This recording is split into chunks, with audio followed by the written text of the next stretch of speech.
in 3, 2, 1, go. Alright, a little bit of a capture card delay that I messed up, so excuse the bit of the late start compared to my microphone countdown. But what PokePark 2 is, it is basically a kind of very simple gameplay. You just kind of wander around. Like, your objective is to... You have certain objectives you have to complete in each area, and the game's not really platform-based. You just have to go around and talk to the right people to get through your objectives as quick as possible. So, starting off the game, we have a bit of a longer cutscene. We're basically going to get some story stuff, you know. The Vagues.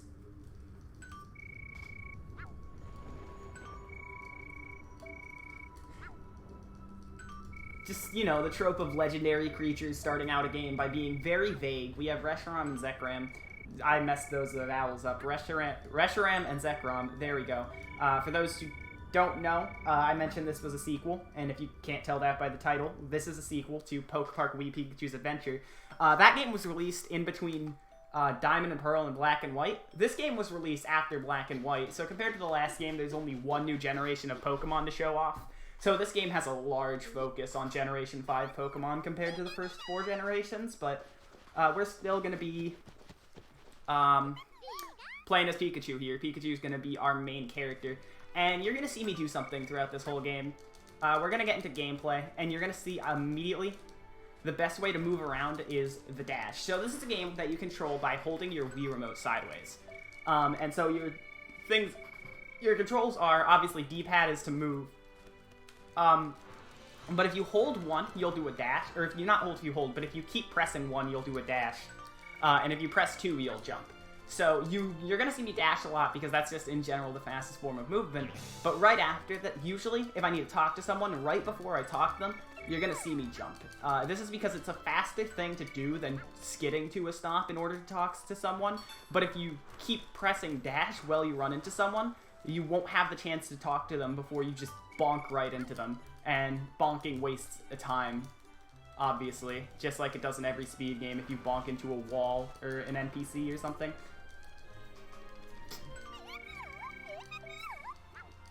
So, here we're going to learn about skill games. The way that PokePark works is that you can make friends by playing skill games. There are a few less common skill games that you won't see in the run, but the way you're going to see us making friends throughout this run is we're going to be either playing a game of Chase, which I just played there, in which what you have to do is, it's basically a game of tag. You just have to run into a Pokemon. And the other thing you can do, which we're going to be coming up on soon in this tutorial section, is we're going to be battling is the other skill game. Because, you know, it's a Pokemon game. So, why would you not battle?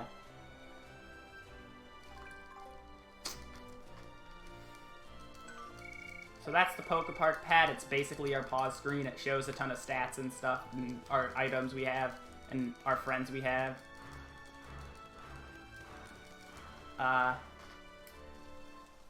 We're never going to use it, really.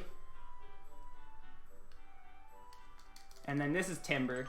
So what Timber is going to do is introduce us to attacking. You have 3 attacks in this game. You're going to have your dash combo, which you're going to see in the upcoming battle here. If I constantly dash into someone, I'm going to perform a combo that's going to do a lot of damage. The other move we have right now is Thunderbolt, where if I hold down the 1 button for long enough, I'll charge up a projectile, and that projectile is Thunderbolt, which I can use to attack enemies. And then the third move we're going to have is, if I shake the Wii Remote, I'll be able to use Iron Tail. For this first fight here, we just do 2 dash combos, and that takes down Timber usually fine. This actually messed up, and I don't know why.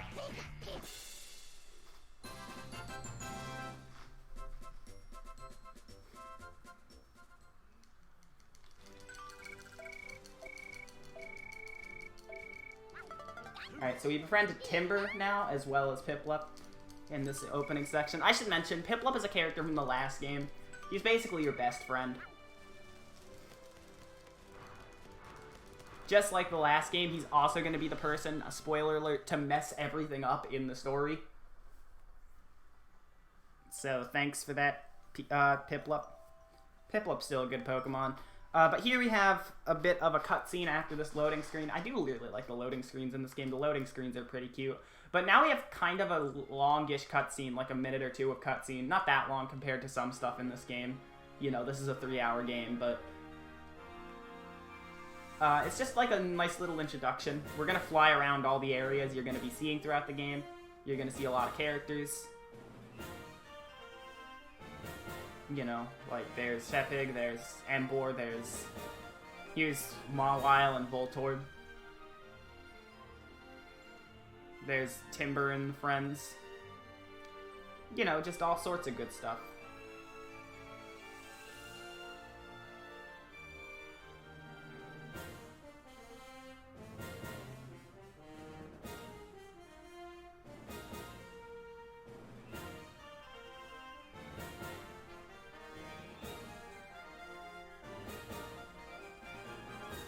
This is a very exciting event, as you can tell. Is birds flying around. Everybody loves birds.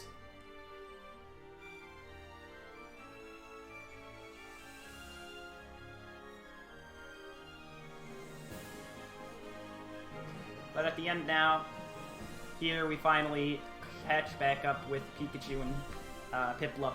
That tutorial area is actually unenterable now. We just came out of nowhere.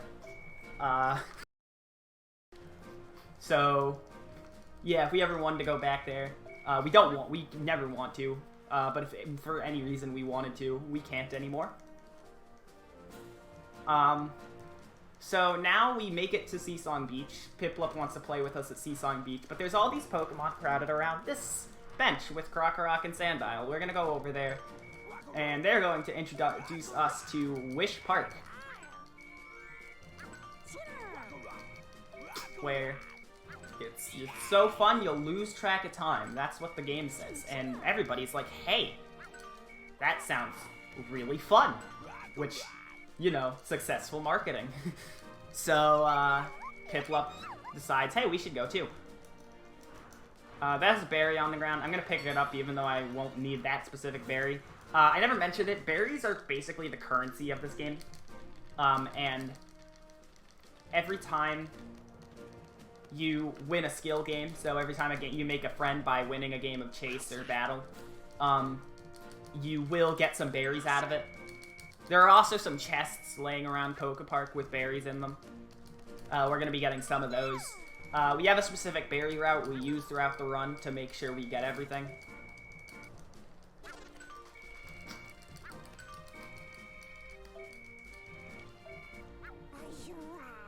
But here's Oshawott. Oshawott is trying to take berries from us to get into Wish Park, I think is implied, because he doesn't have enough, but we say no.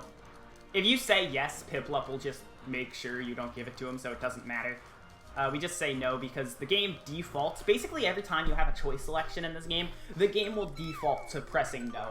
And there are maybe like 3 times in the run where you actually want to say no. In the choice between yes or no. So that can be kind of annoying to deal with, but it's honestly just whatever. So here, Krokorok and Sandile, we're going to pay them the berries, and they're going to open up the way to Wish Park. We just have to jump in this portal. There we go. Alright, so got a happy little Pikachu flying through the void. Oh yeah. So this is Wish Park. As you can see, it's really vaporwave. I don't know how else to put it. It's pretty cool looking though. There's cake.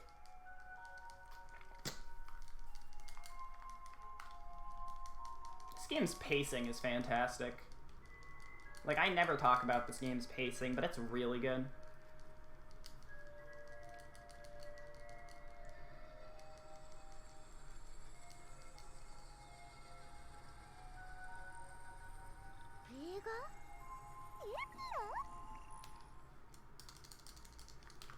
So now we're in Wish Park. We're gonna learn soon here that Wish Park is actually not part of PokePark. They're two different places. So that's where the name Wonders Beyond comes in from the game's title, because we're going beyond PokePark in this game.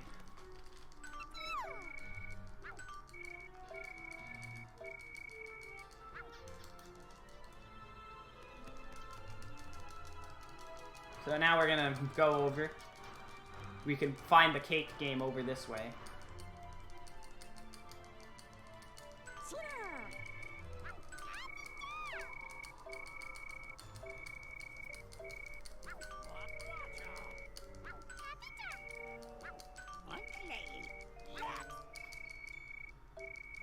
And now we get shown to Copagrigus' attraction. So Gothita's gonna lead us over there. Gothita's part of the Wish Park team, if you didn't pick up on that. And then here's the attraction right here. You can get some cake from this attraction, which is why we want to go there. And Panseer, here's our first kind of bit of suspicious stuff going on. Panseer is kind of worried about the amount of times Panpour has played this attraction, which seems kind of fishy to some players, but Piplup just kind of takes this as, wow, it's a really popular attraction. It must be a lot of fun. So we're going to play it.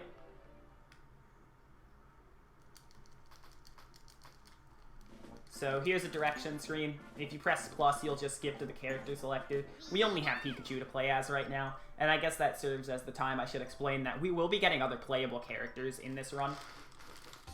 Okay, so this is the only time in the run. Whenever you play this minigame, this is the only time when you actually need to have your sensor bar working, because you need to point at the screen to play this minigame. Actually, there's no target score right now. So there are more minigames in the run, if you couldn't tell from the incentive already being met that I have to use for the dancing minigame. There are many minigames in this run, and usually what you have to do is you have to get a certain score to pass the minigame.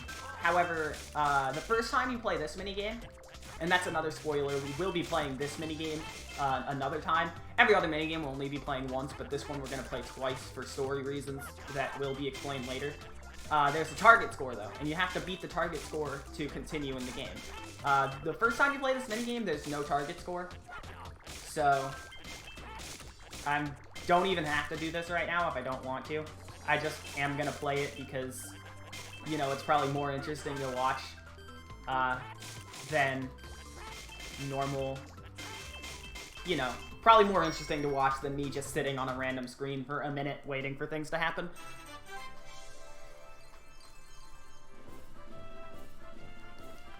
And then you get out of there.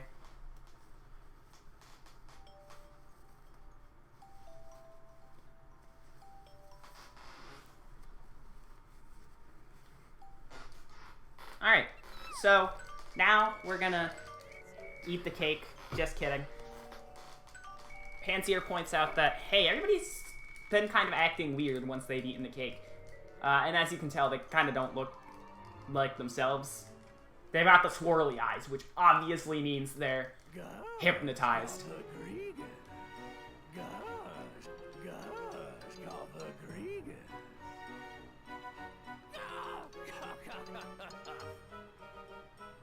And as you can see, as soon as Panseer gets one bite, he just can't get enough. But Oshawott here, so that's good. Oshawott's pretty nice.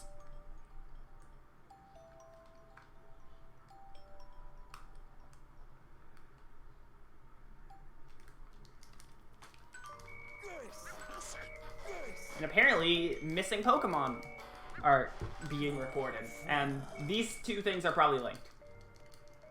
Just saying that now. Pokemon going missing from PokePark and Pokemon being entranced by Wish Park, kind of a bit correlated. So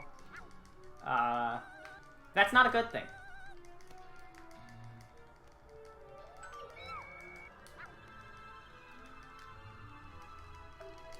So here's what we're gonna do. this is the fight against the Yamask. Oshawott taking on Rodriguez right now.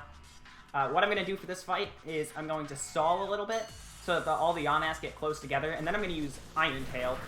Because if I do it right, I can... Okay, I messed that up terribly. But if I do it right, what I can do is I can slap, like, all of the Yamask at the same time with Iron Tail. And based on the way this fight works, when you hit the Yamask with one Iron Tail, it just goes flying. And here we have the master of Wish Park.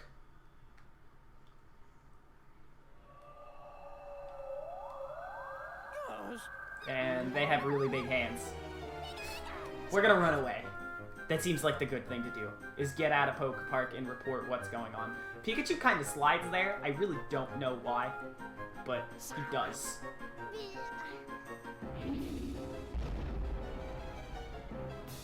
And also, this is animated amazingly, this cutscene. Like, you see Pikachu turning. It's really funny. But we're almost there. We're almost out of Wish Park in one piece. And then this just has to happen. You know. It's a trope. But yeah, now we're both stuck behind the okay, well, Piplup's stuck behind the hands. Piplup kind of gets stuck, trips and gets stuck. So, we try and help him. We both get stuck behind the hands. He pushes us through the hands. And now we have an objective.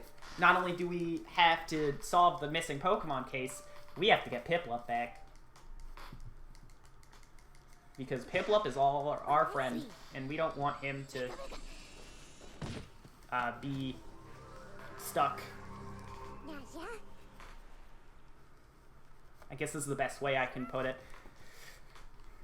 So, we have missing Pokemon, we have our friend gone, we know what's happening, though. So we have to find our way to get back into Wish Park and save everybody.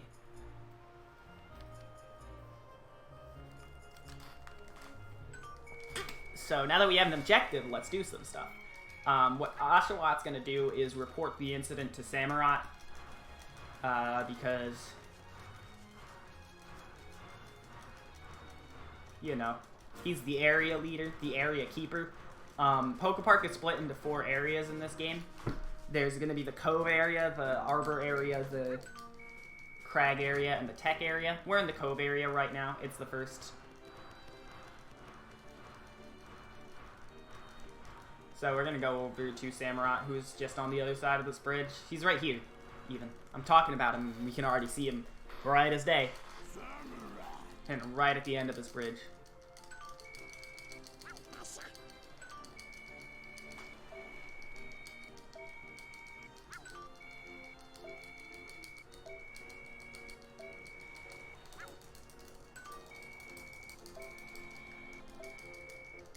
Alright, so now we learn that this is a thing, and Samurott tells us that Oshawott, to help Oshawott with this case. And Oshawott's like really stubborn about doing the case alone. But Samurott's like, there's a limit to what one Pokemon can do alone.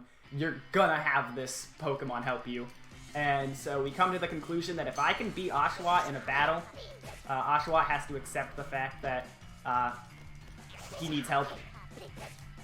I messed up the battle, though. I need to dash into him once. I would have done a Thunderbolt after the first dash combo, and then I could have killed him on the second Thunderbolt, and it would have just been a little bit faster.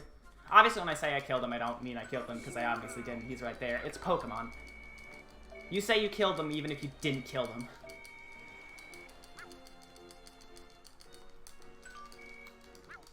So now, Oshawott joins our team.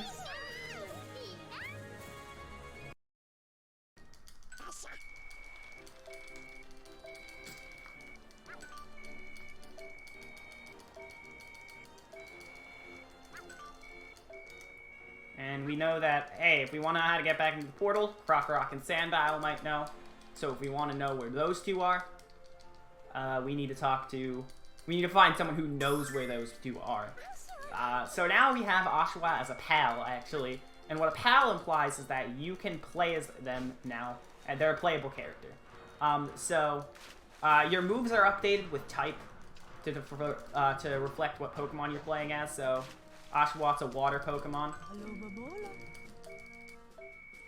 So his moves are his projectile. Obviously, the dash combo is still a dash combo, but his projectile is Water Gun, and his kind of sweet move where if you shake and it goes in a circle around you, that is going to be Razor Shell. So and we're going to learn fairly soon. Not right now, but I'm just going to say this. Now, types do matter in this game. If you go into a battle with someone who's like a super effective type,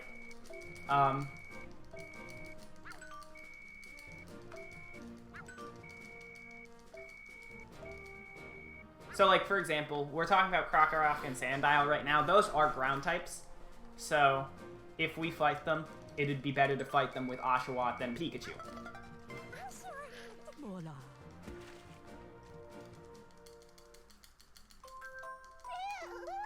Also, this happens sometimes when you befriend certain Pokemon.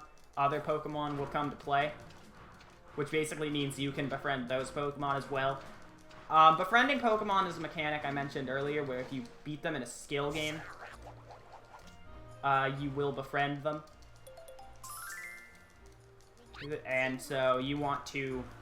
the game wants you to befriend as many Pokemon as possible. We're gonna not do that because, obviously, if something's optional, we don't want to do it because, hey, it's slow. But that's just a mechanic of the game. So we're gonna go over here to Timber because Krokorok and Sandile are in Cove Down, which is up this way. However, apparently the overlook in the tunnel is just not safe right now. And Timber also lost his hammer, so he can't fix it right now. So what we should do is go get the hammer from the lighthouse.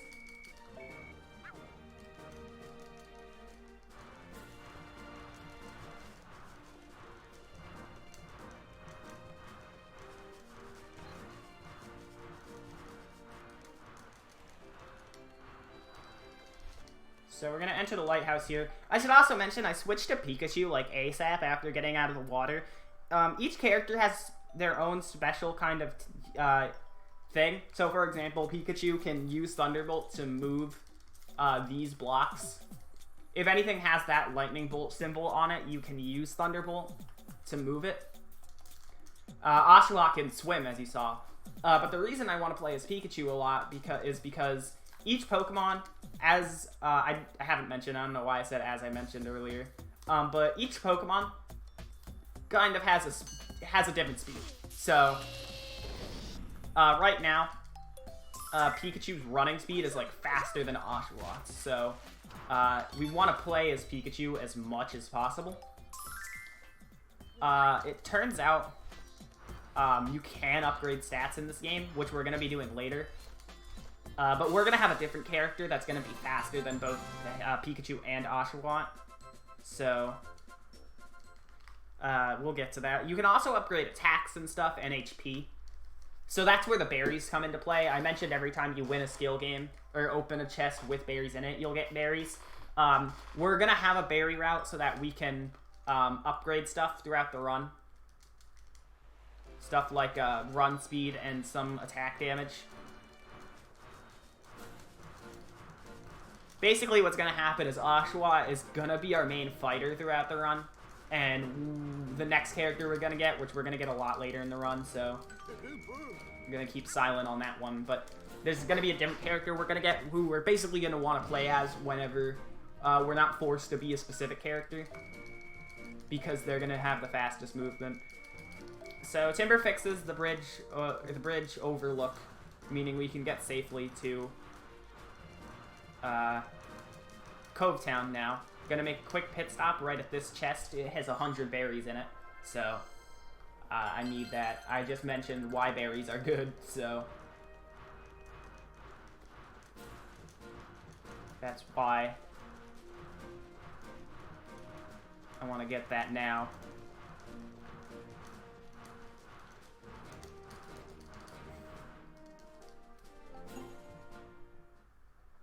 So we're going to go to Cove Town now, because it's at the end of this area. And we're going to find Krokorok and Sandile. This is kind of the hub area of the game where everything's going to happen.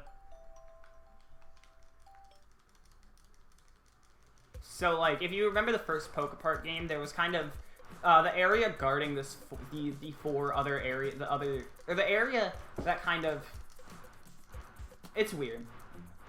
There was a hub connecting the four areas of PokePark.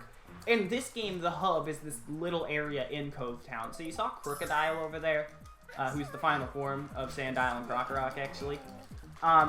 He...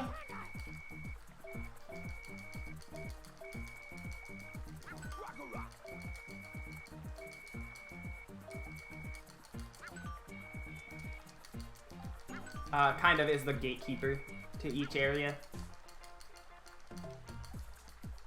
But we'll be going between the four areas throughout the game, so no need to worry about that. For now, we need to worry about Crocorock, which, as you saw, I switched to Oshawott just before this fight. As I mentioned earlier, types do come into play here, so I want to be Oshawott because water is super effective against ground. Meanwhile, electric cannot damage ground types. And now they realize that, hey... And now they're going to tell us, because we beat them in battle, they have to meet their promise and tell us how to open the portal back to Wish Park.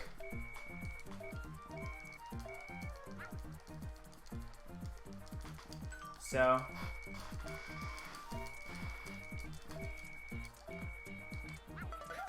we're going to befriend Crocorock and Sandile.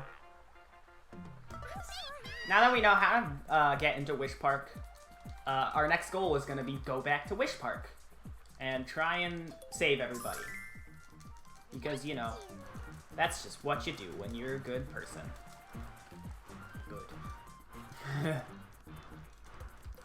We're going to go back to Seasong Beach now.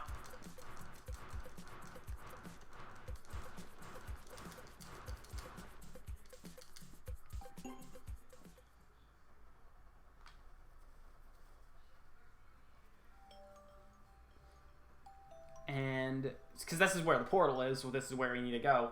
But we're going to do one thing before we go all the way to Wish Park. And that is, we actually don't quite have enough friends to open the portal. We need to get one more. So we're going to talk to this Patilil here. Patilil is kind of a joke because you have to beat Patilil in 2 seconds. But they move incredibly slow, so you literally just need to press the dash button like once and you'll win the minigame.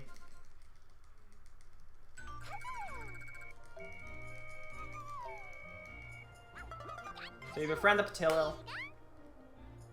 And now we're ready to go. Okay, there goes that one. Now we're ready to go over to Wish Park. So the portal's just right over here. There's Sandile.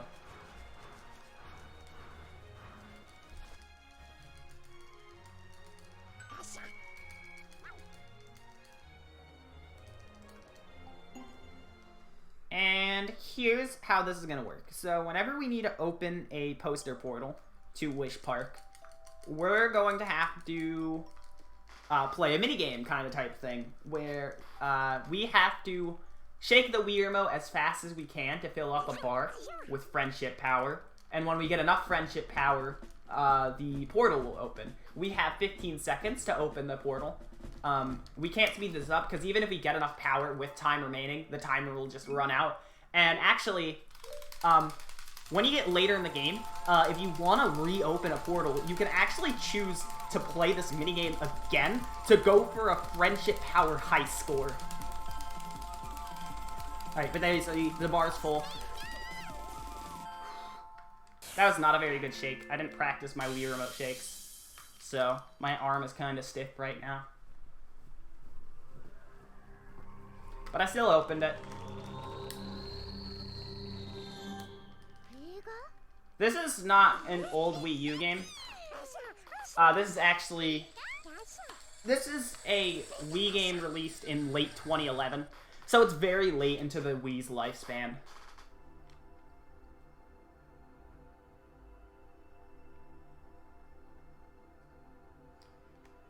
But it is not on the Wii U.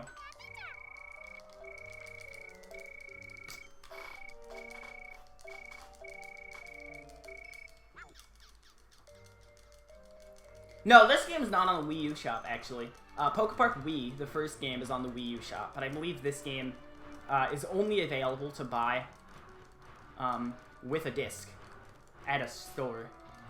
I mean, or online. You can order the game. But, you get the point.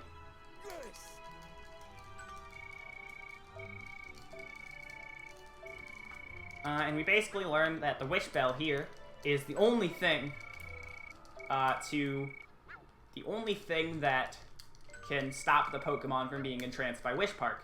And Cropagrigus will not let us ring that bell unless we, clear his attraction. So we'll just do that because that's easier than not doing it if we want to do it. We either do this or not do it, and we want to do it, so we're going to do this. So here we have Cake Contraption again, and here, as I mentioned earlier, we have a target score now. So we actually have to get 30,000 points in this minigame in order to win the attraction. This is going to be kind of the format with the rest of the game. You're going to need to you're going to need to make a lot of friends to get into Wish Park, and then play the attraction at Wish Park in order to ring the Wish Bell and free all the Pokemon. You're going to do this a few times before you reach endgame, so I should just explain. That's the game. This is what the game is basically like.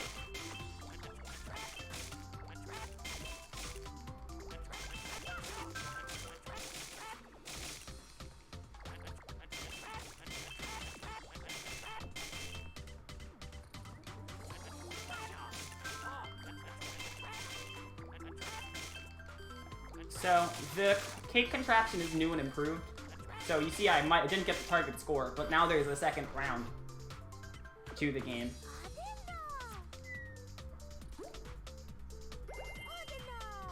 Where we have to shoot these things, and we will get points. We can also get double points if we frost it. So, you see, I want to shoot it again once it gets the shape to get the frosting on it.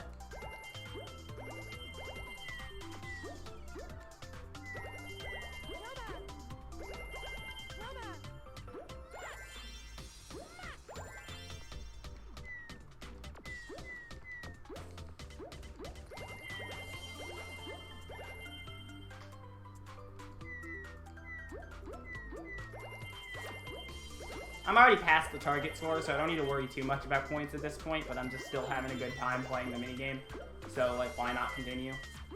Also, it's probably more entertaining to watch me play the minigame than it is to not, so, enjoy yourself. This is a nice, relaxing part of the run.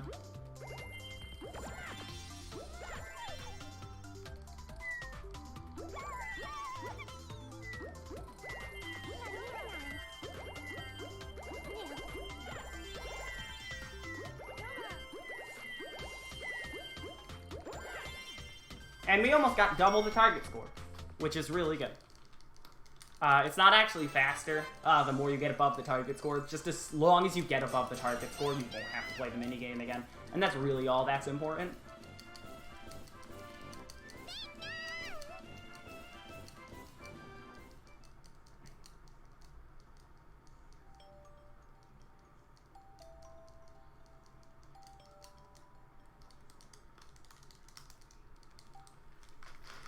However, Cofagrigus, despite saying that winning the attraction was the way we would, be able to free everyone from Wish Park, he's not so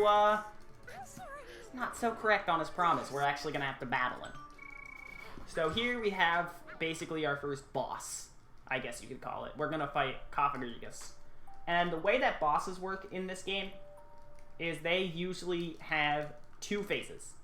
So they're gonna have some little gimmick phase to them where you're gonna have to do something special. And then we're gonna have the actual battle. So what you want to do in the first phase of Cofagrigus is destroy the cake that he's on.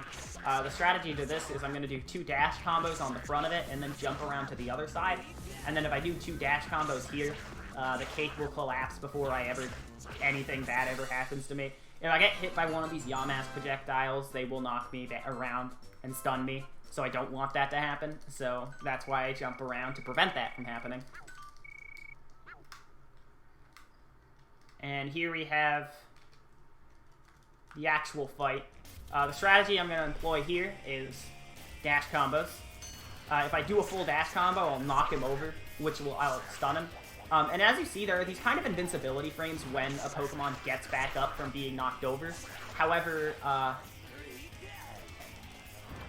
if I just, like, I can hit him with an attack before he gets back up.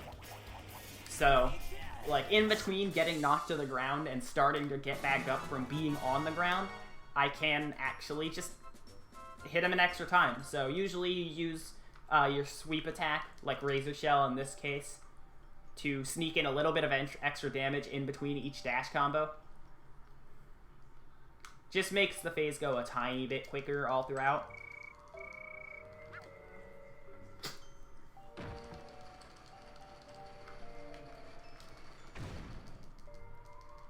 And then you learn that dashing into the Wish Spell will make it ring, which will return everyone to normal. And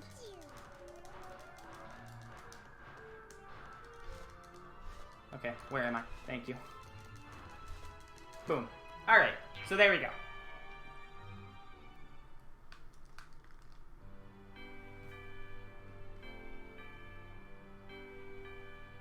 We've now freed all the Pokemon of Wish Park from the Cake Zone.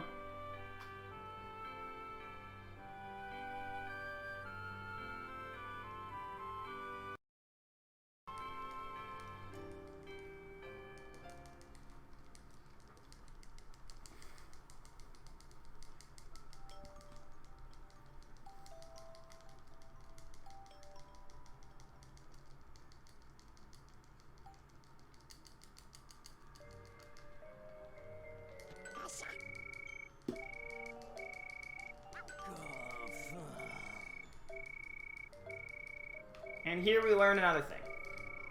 So there's a Wish Palace that we want to get to.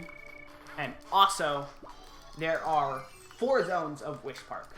And if we want to open Wish Palace, we have to get ring all 4 Wish Bells from each zone. So we've rung even 1 Wish Bell, but we have 3 more before the finale of the game.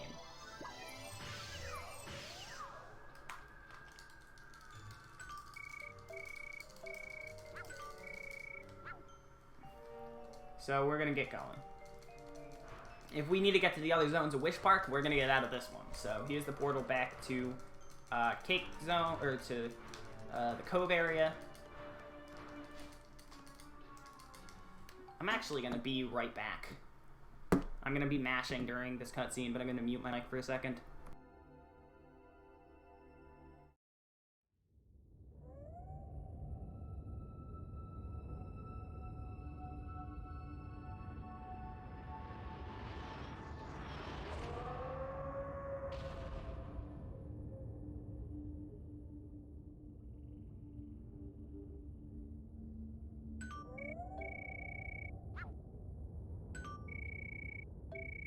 Never mind, I lied. I'm not going to be able to do that in time. I thought I would have more time, but you know, there's a reason. So I won't ruin any surprises.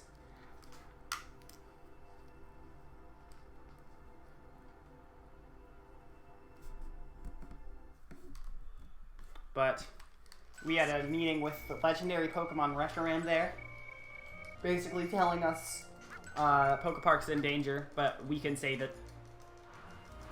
So we're gonna do that, I guess. I don't really know how we're gonna do that yet, but we're just gonna keep on our own adventure and hope that the two kind of intertwine. Spoilers, they're gonna intertwine. Also, we have Drifblim back. Drifblim, rescued from Wish Park, will now help us by being a fast travel to any area we've been to throughout the run. So we're going to be able to use that to get to some places quicker. But we do need to talk to Samurai first. So...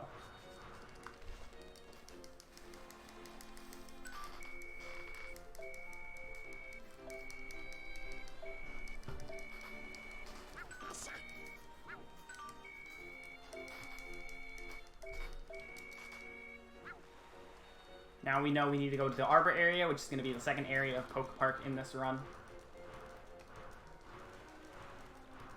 We just need to go back on this bridge, and we see Drifblim right there. So, let's talk to him. We're going to go to Cove Town instead of walking all the way over there, because that's a long walk.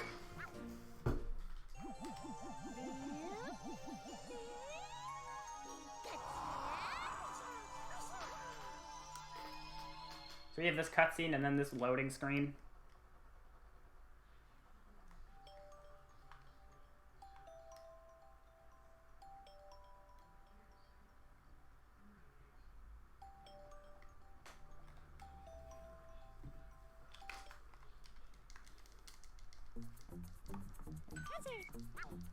And now we're gonna get thanked by Pansage and Panpour and Panseer, and they're gonna friend us.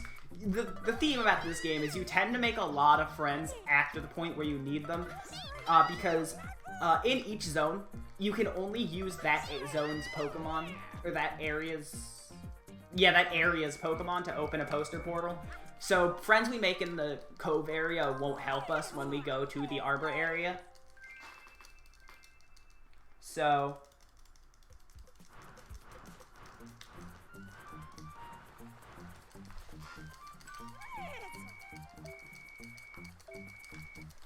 we're gonna make a few friends still. I'm talking to Blitzel here. I mentioned earlier Cove Town's kind of the main hub area of the game, where it's gonna be connected to everything and it's gonna help us with a lot of stuff. And one thing we're gonna be able to do here is there's gonna be Pokemon that will upgrade our stuff. So I'm gonna play Chase with Blitzel here. Blitzel introduces us to Shake Sprint, meaning if I shake the Wii Remote while playing a game of Chase, I'll basically lose a lot of handling, but I'll gain a lot of speed. So if you're on a straightaway, it's good to Shake Sprint. And then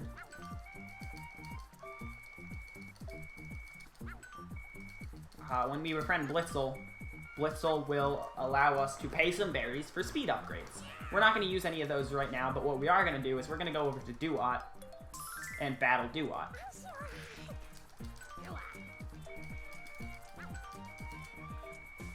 So, say yes to battling Duat, and if we can beat Duat, then we will, you know, if we can beat Duat, then we will become his apprentice, basically meaning that he will upgrade our attacks for berries.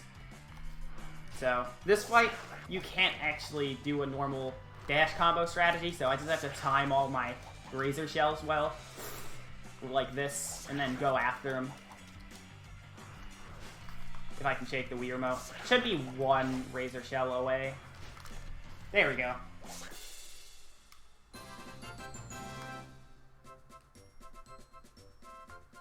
So now we've befriended Duat. And he will allow us to upgrade Oshawott attacks.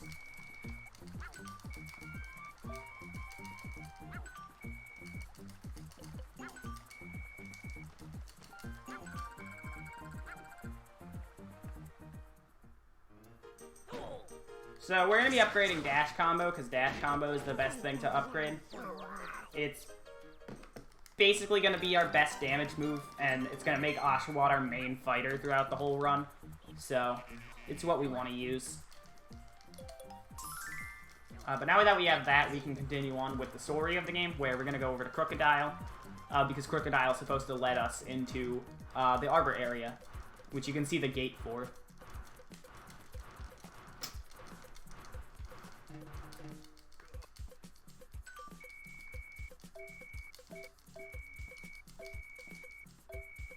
He tells us to go get Audino. We can see Audino by the dialogue bubble. If a character like that has a dialogue bubble that you see above Audino's head, it means they're story important and you need to talk to them. And we learned that we have a nickname. Based on how you act in the game, you'll get a team nickname.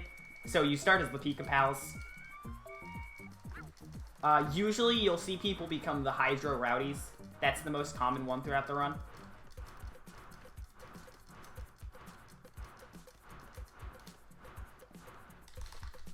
And just before we reach Crocodile here, we're going to switch to Oshawott so that Oshawott can battle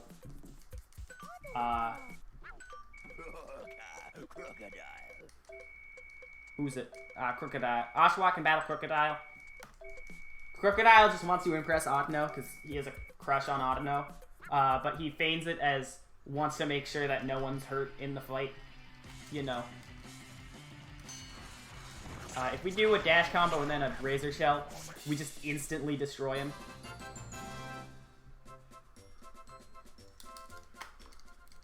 But yeah, Oshawott being our main fighter is what's gonna give us the Hydro Rowdies title.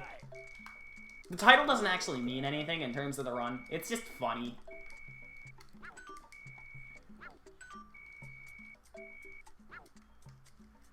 But now we've befriended Crocodile, and Crocodile will let us into the Arbor area.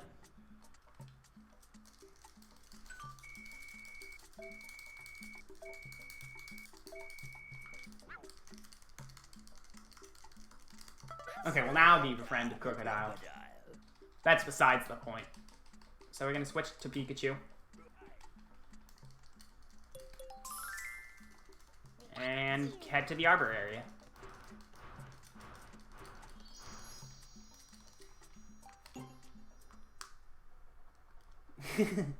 Yeah. Oh my god.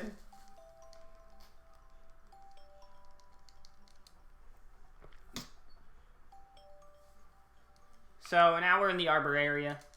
We're immediately going to have a cutscene here with these two characters, Carablast and Cottony, where we're going to learn about a berry party.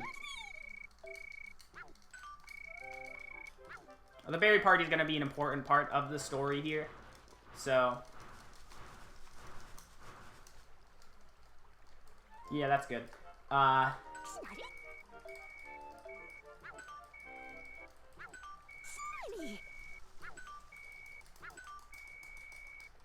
We also meet Snivy. We're just meeting a lot of characters right now. We're gonna meet Zora here. Zora's gonna tell us that his friend is stuck on the other side of the poster.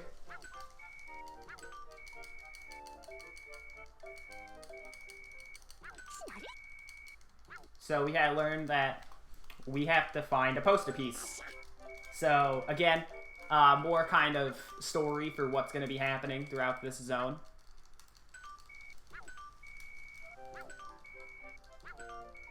We're told to ask Whimsicott about what happened to the poster portal piece.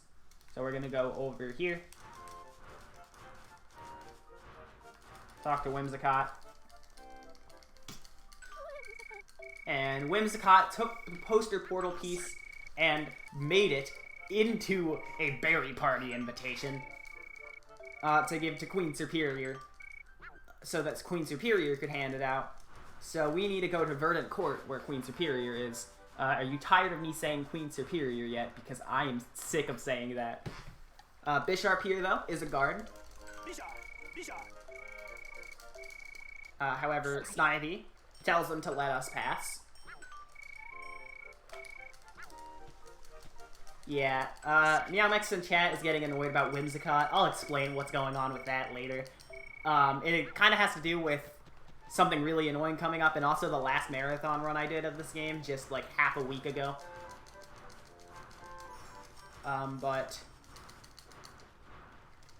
we are finally going to head over to Verdant Court, where we need to meet Queen Superior.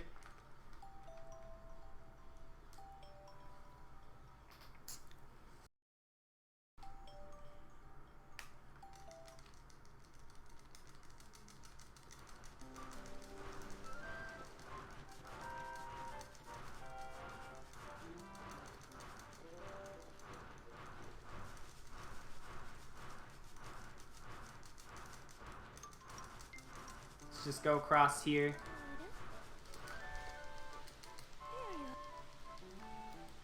And Queen Superior talks to us about dumb stuff. But either way, we tell Superior that the invitation to the berry party is an important clue, but Deerling has it. So we need to go find Deerling.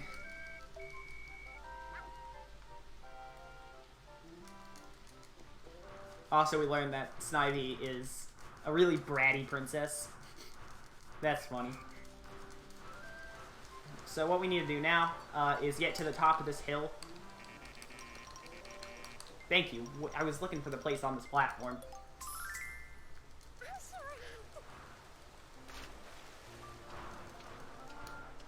But we're gonna check this chest before going up there.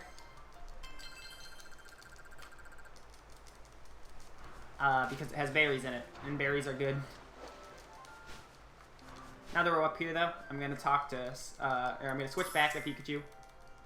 I thought I was gonna do a thing there that I didn't want to do, but it's fine. So Deerling's just right up here. We're gonna talk to Deerling. And Deerling's gonna be like,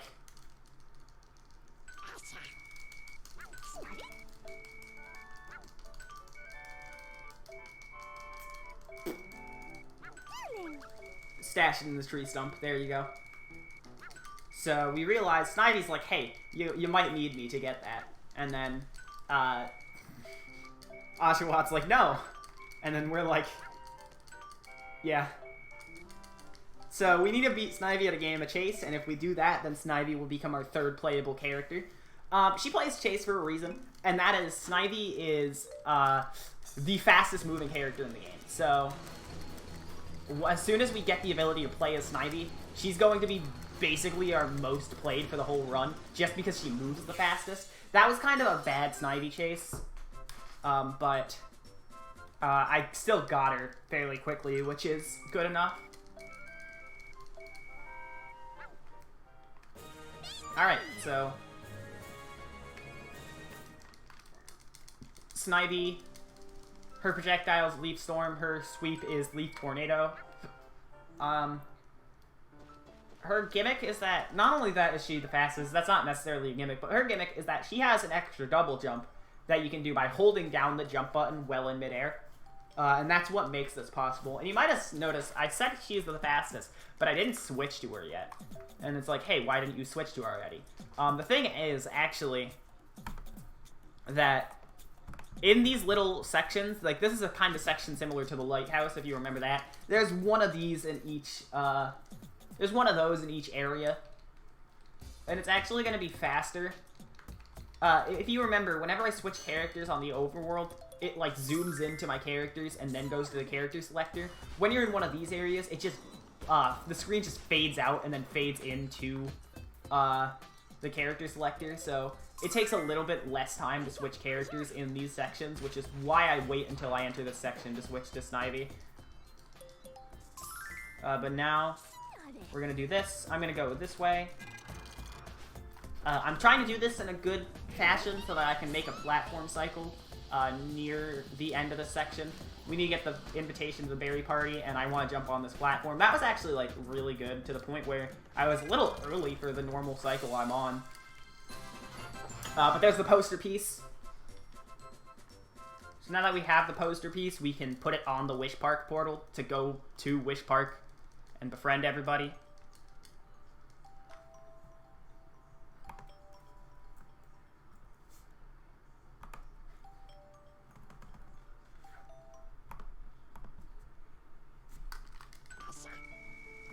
We just need to go back to the windmill. We're gonna go this way, back to the windmill, because we want to make another friend. We do not have, like, any Arbor area friends right now, so we won't be able to open the Arbor area poster portal, even if we could make some. So we're gonna make some, and the first one we're gonna make is Seismitoad. So it's Seismitoad. Seismitoad is a water ground type, so 4 times weak to grass moves. We're just going to do 2 leaf tornadoes, and he's going to go down super quickly.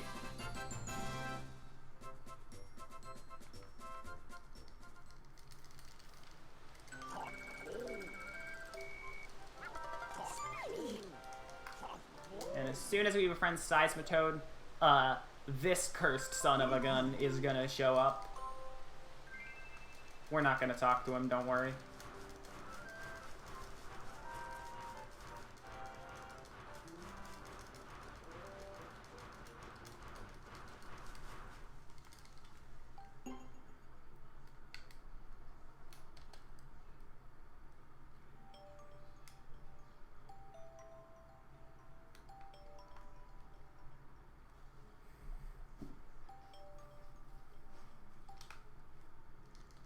Alright, so, again, we're ready to go to Wish Park now if we wanted to. However, still have not made enough friends to be able to open the portal. So we're going to talk to a few more people. One of those people being this Snorlax right here.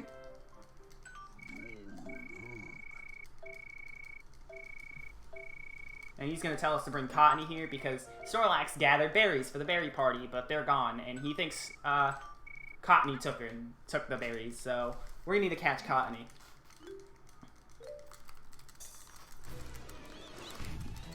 There we go. That's a very easy chase. Bless you, mother.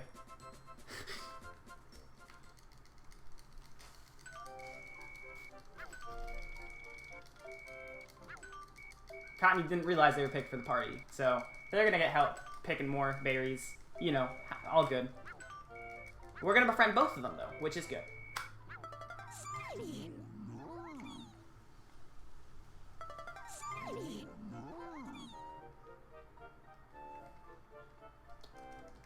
And, still not 100% ready. I'm going to do 2 more things. I'm going to get across this river here, so I need to switch to Oshawott, to...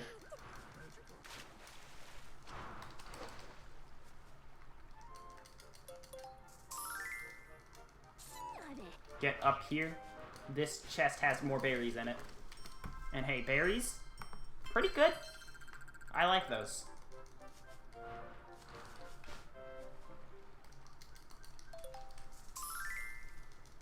And, gonna switch back to Snivy here. Because we have one more game of Chase to play. This is the worst game of Chase in the whole game. This is Whimsicott. Whimsicott is basically Cottony, but really dumb. I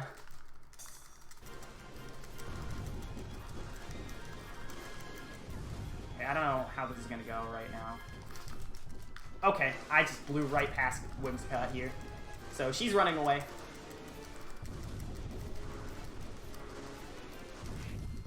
Okay, this is good. This is good. Based on where we are, Cottony will kind of react differently and try and run in different directions. So we can try and bait her to 2 specific spots. One of those being the tree with Snorlax around it, and the other one being that tree right there, which we were able to bait her over to. She has to do a loop every time she goes around to one of those trees. So if we bait her into that loop... Get away from me. If we bait her into that loop, it's easier to catch her. I messed up on the Snorlax loop because I got the other one. But now that we're done with Whimsicott, we can examine the Wish Park poster, put the portal piece back on, the poster piece back on, the portal poster piece even, and go to Wish Park. But before that happens, we have one more thing. We have Bisharp, the guard, if you remember. Thinking that something bad is happening, we're trying to stop, and trying to stop us.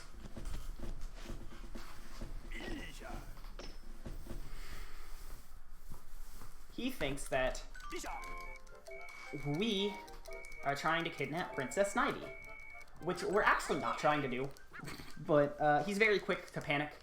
This is a panic situation. I honestly don't blame him. So we're going to have to fight Bisharp and the Pawniard here. Hopefully this fight goes well. That's... okay.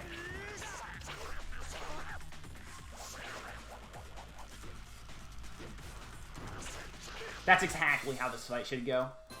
That was really good. I basically did that as perfect as I could have.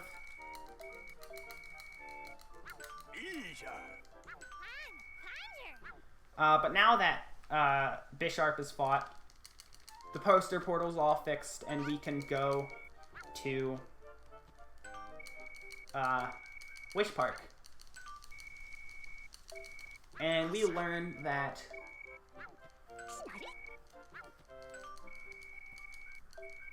Zoroark basically was one of the people kind of like Crocorock or Sandile, who was told that they would get a lot of berries for advertising Wish Park without realizing that Wish Park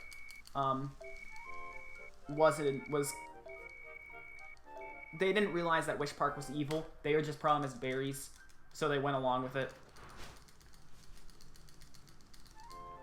Zoroark was not so lucky as to getting out of the thing, though.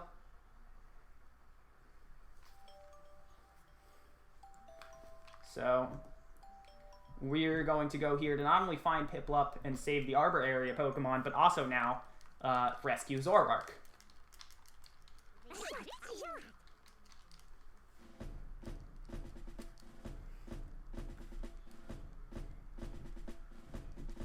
And we have 3 friends here to win this minigame with.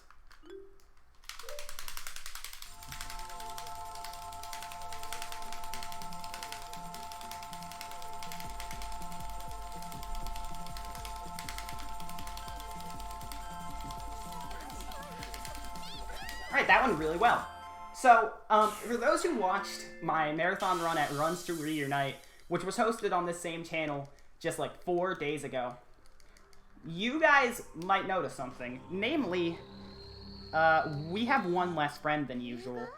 Deathline77 is a runner of this game who's really close to world record right now. And is, in general, yeah, really close to world record right now in this game, and already has world record in the first game. So, they've been working on reroutes the past few days, and they've routed Pokemon out of 3 areas. In Cove area, there used to be a Patrat we have to get, which was really luck-based on if you could get it quickly, and it was just awful, and no one liked it. Deathline found out that you can not get the Patrat and still have enough friendship power to make it through the portal, and also found out very recently, like this weekend, that Magikarp is not required to get enough friendship power.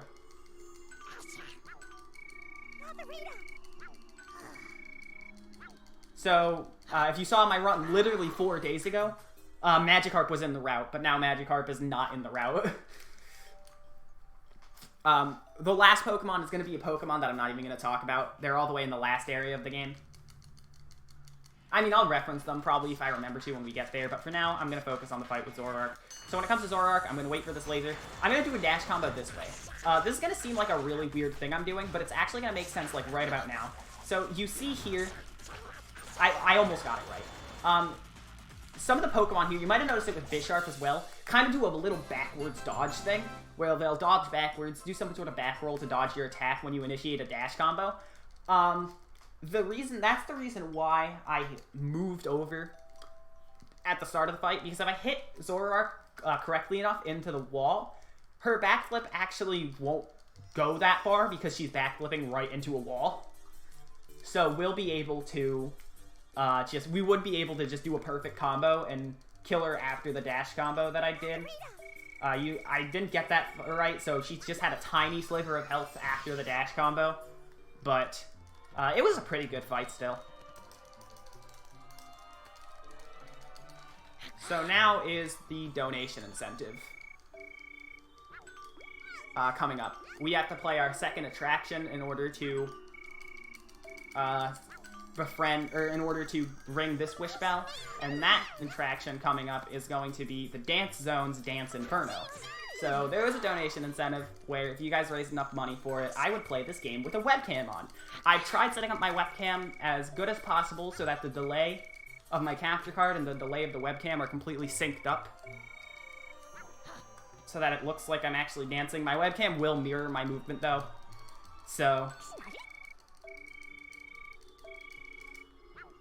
that'll happen. Gonna switch back to Snivy because the movement speed difference between Oshawott and Pikachu isn't the most notable thing in the world, but between Snivy and Oshawott, it's just extremely painful to have to not play as Snivy. And don't worry, the last of the 4 characters we're going to be able to play as is even slower. So, that's great. So I'm gonna be moving away from my microphone for a second to play the minigame here. The motion sensor in this minigame is actually not too great, so I might get a lot of good ratings. You won't see the scores. Just know my target score is 25,000. Alright. I'm here.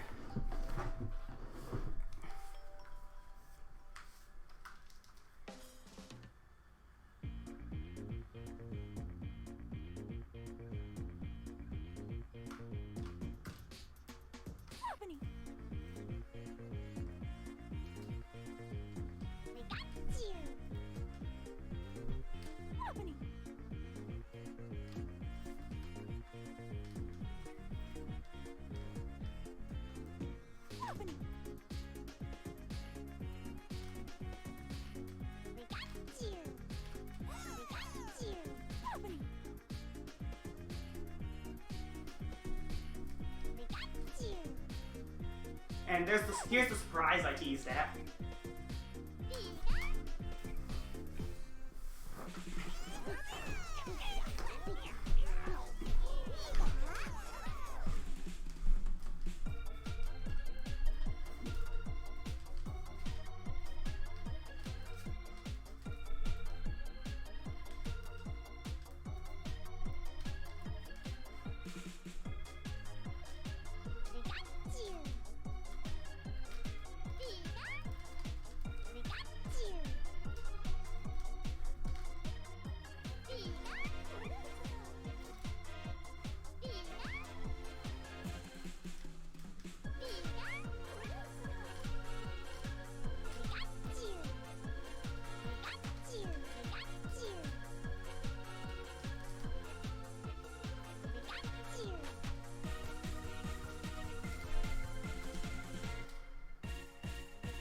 Alright, cool, I won the minigame. Where is this setting? Alright, see ya.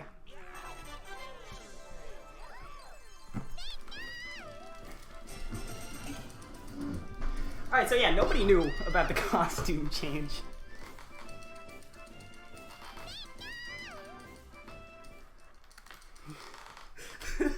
Slow, I didn't even know about that. I have that, though.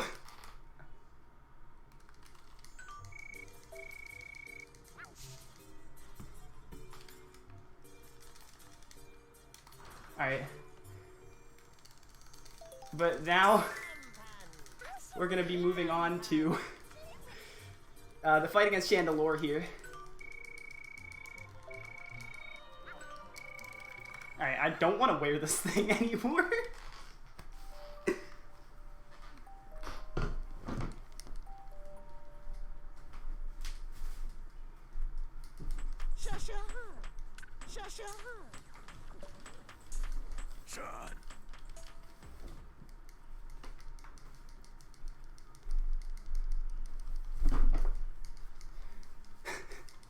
That's the best thing I've ever done. Alright, so here we have the first phase. I mentioned boss fights usually have 2 phases. One where kind of a zany thing happens. The zany thing in this situation is we get attacked by Chandelure's party equipment. I can't believe that sentence is something I just actually said. But yeah, this party equipment wants to kill us. So we're going to start off with some lights. And then we have the speakers. Those will go down in one dash combo, but 2 of them are going to attack us at once, so we do want to be careful.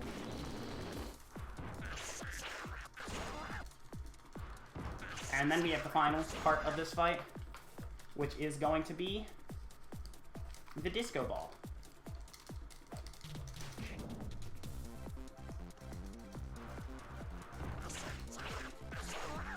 which will roll into us. This thing is really annoying, especially because I kind of messed up at the beginning here. After this dash combo, though, it should go down. Yep, there we go.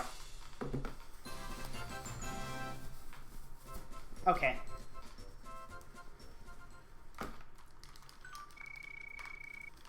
Trying to get this thing off, because this is actually really uncomfortable.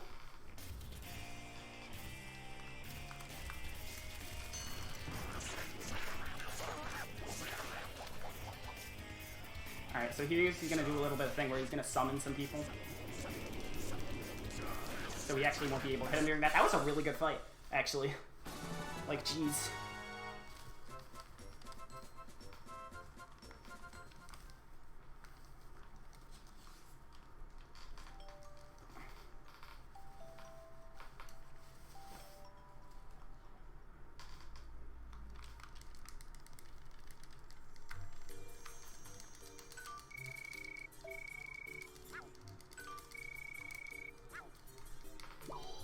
Alright, so now we're done with Chandelure.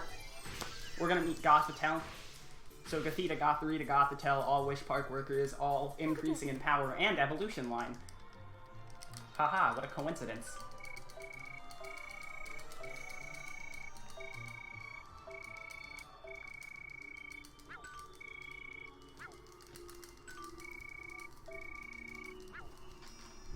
However, before Gothitelle threatens to erase us, Zoroark comes in and says, "Fight me," instead. And Piplup back, which is great.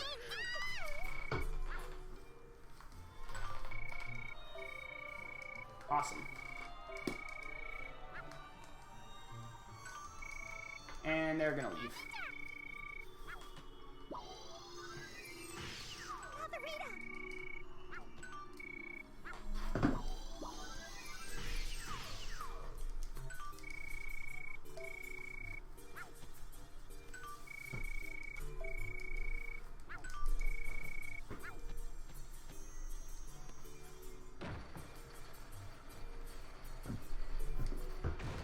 Alright, so now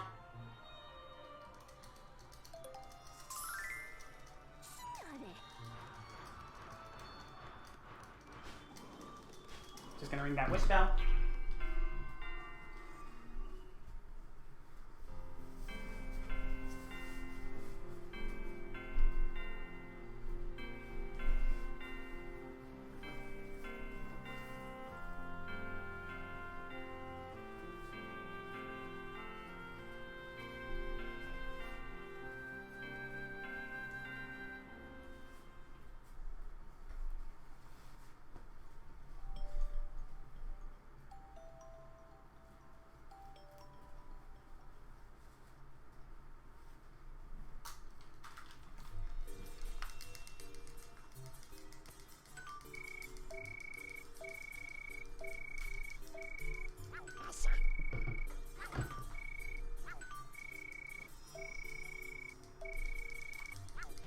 So here in most cutscene,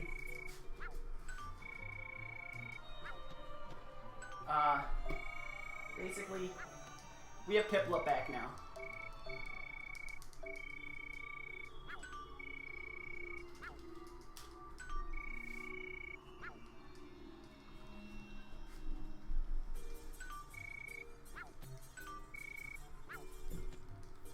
Piplup is choosing to stay here, though, so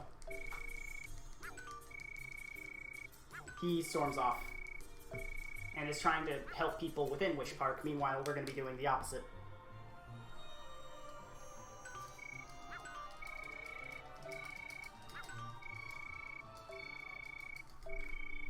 So now we're just going to head back to the Arbor area with that cutscene done.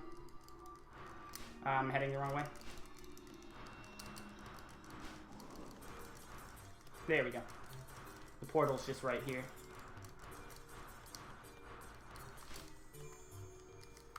Alright.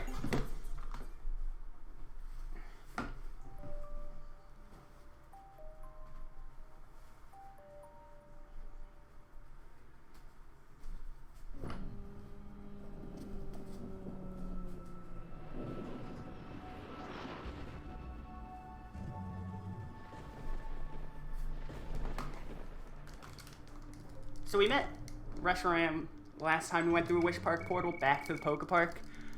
Now we're going to meet Zekrom, which is the other legendary, who's going to mention the Dark Vortex, which is going to be important kind of soon. It's going to be an important, like, latter half of the game plot point. For right now, we just kind of know it exists and not much else.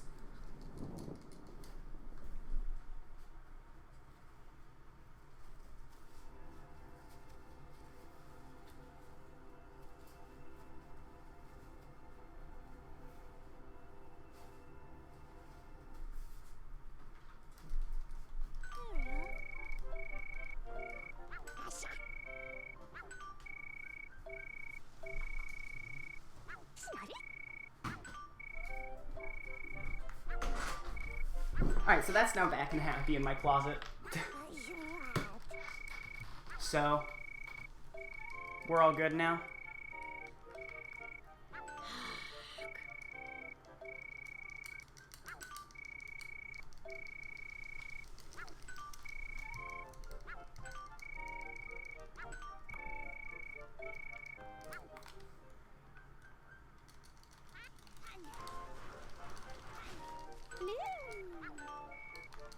So we're going to use Drifblim here to go back to Cove Town. Something annoying about this game is that, for some reason, it considers every time you fly from a specific area as a different cutscene.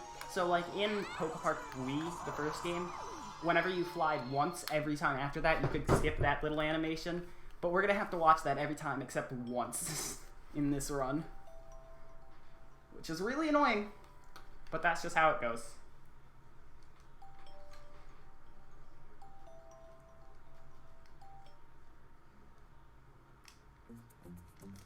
So now I need to find Blitzel.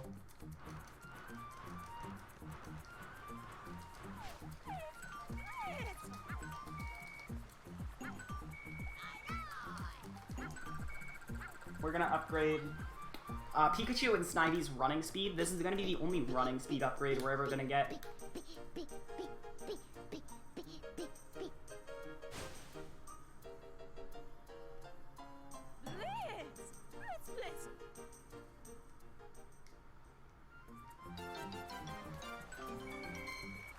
So we need to talk to Blitzel again.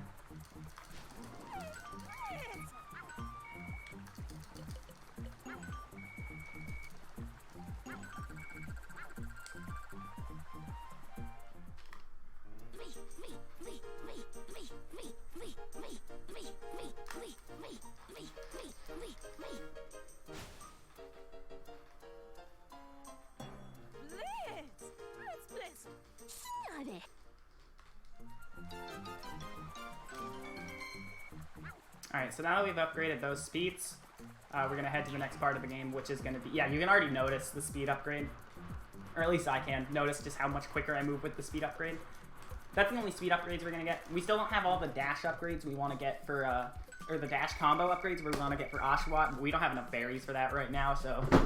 We're going to be doing this next area of the game on... 1 dash power. On 1 dash combo attack up. Which is still like a really good amount of power. So, no need to worry about a thing.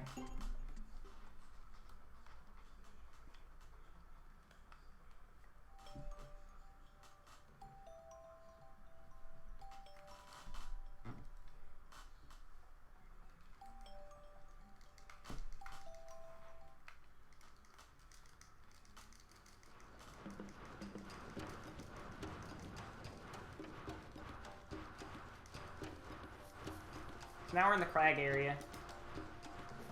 We need to talk to Victini here, who's looking for their friend.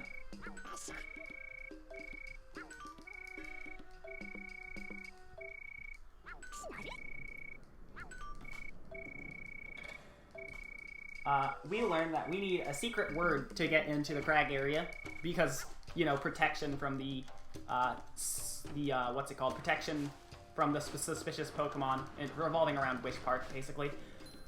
The hint is, it's important, but not when you're alone, and it's also part of the crag area's motto. The word is kindness, the motto is courage and kindness. Doesn't matter, only for that portion right there, doesn't matter. But now that we've befriended Bastion, the Gatekeeper, or we've talked to him and let us in, we're actually going to be able to battle him.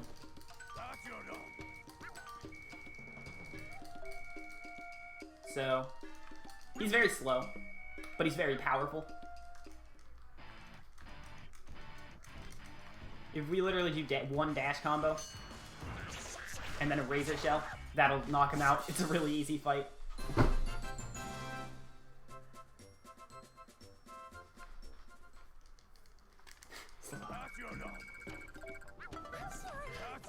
So, please let me switch back to Snivy. We're gonna switch back to Snivy because, you know, run speed. I'll win. Okay, Scraggy.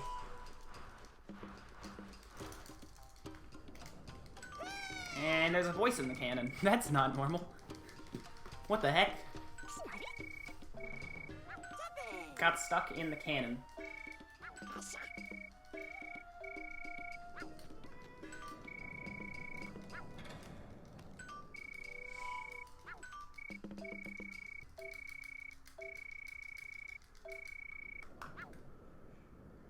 Darmaka appears right here, the cannon technician.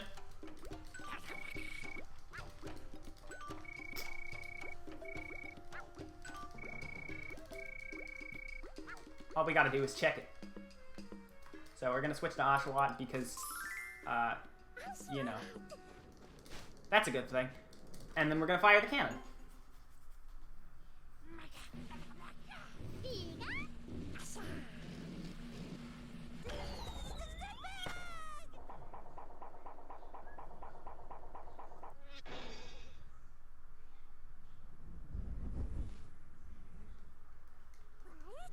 And now Tepig, really mad at us because we fired him out of a cannon. Even when he said not to. He told us not to fire him out of the cannon. And we still fired him out of the cannon.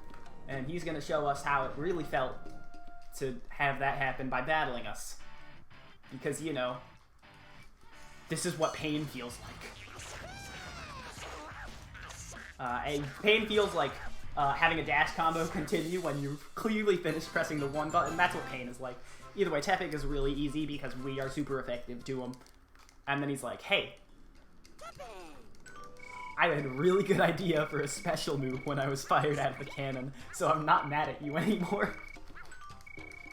This game is something else, I tell you.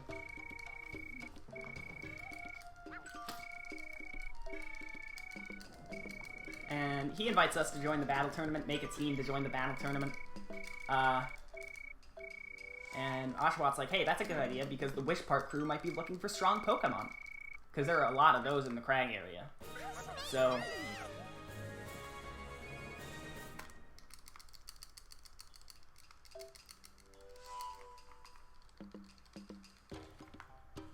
we're gonna go tell Embor, the area keeper, that, hey, we're gonna be a team in the battle tournament. Can we sign up?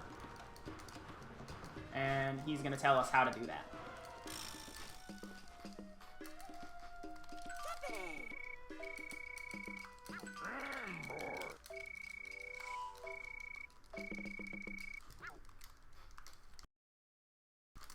So, two other things you need other than a team are you need to show... I'm not doing the right thing.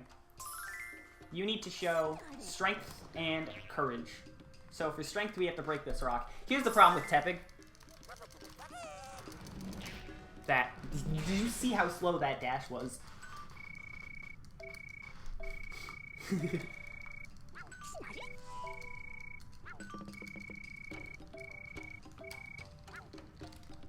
Tepig is the slowest moving character in the game, so we're going to be playing with him as little as possible. Like, legitimately, I don't even think there's a battle where we play as him. I can't think of one off the top of my head anyways. He's legitimately only used whenever we're forced to use him to open something, like a switch or a door, or a rock.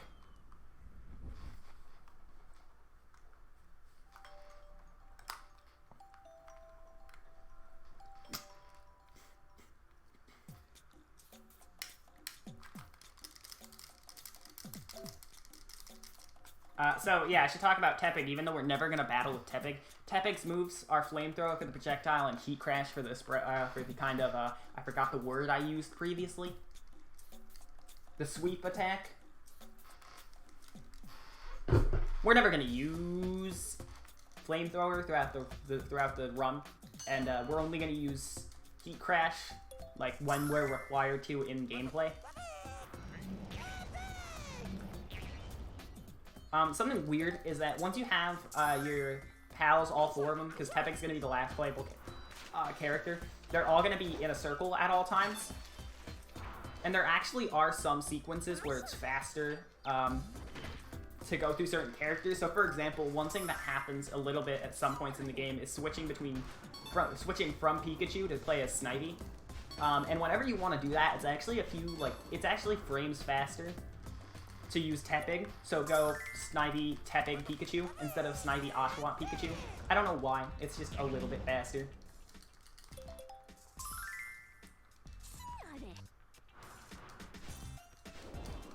But this is the cave, I never talked about it. For the test of, we already did the test of strength, which was breaking that rock with Tepig. The second one here, this is the test of courage, which is getting the bravery beard from the cave. That's what we're doing right now.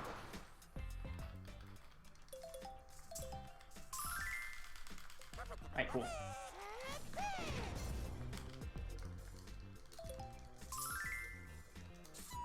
Oof. I messed that up. Alright, we're good though. We just need to check this and we'll get the bravery beard. So now we've met all of the requirements to enter the battle tournament. We just need to get to the Coliseum, where the tournament is being held.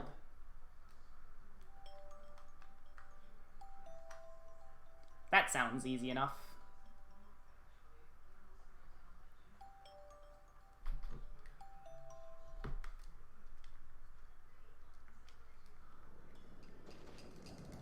So we need to talk to Embor.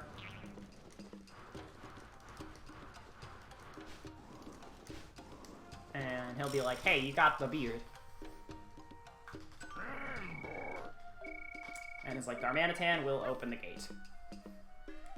So Darmanitan's over at the gate. So we need to talk to Darmanitan, because the gate's locked. If we try and hit the switch to open it right now, he'll unlock it. Or we can just talk to him. That's faster.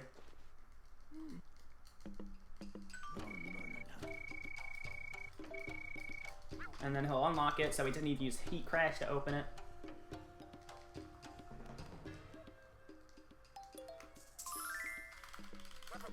Bam. Alright, so now we're going to be heading up to the next part of the crag area, which is going to be the Coliseum, where the battle tournament's going to take place. Right now we need to participate in the battle tournament, because we want to. Basically is the reason. Well, totally focusing on Wish Park. Oshawott's keeping the group in check by claiming that we're looking for the Wish Park crew.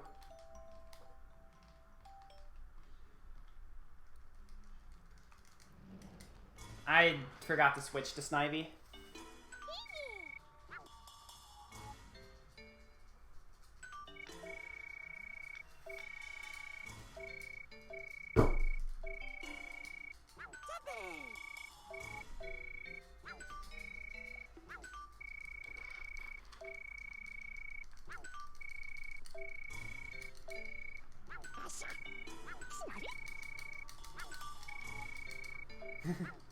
Yeah, this game is great life lessons.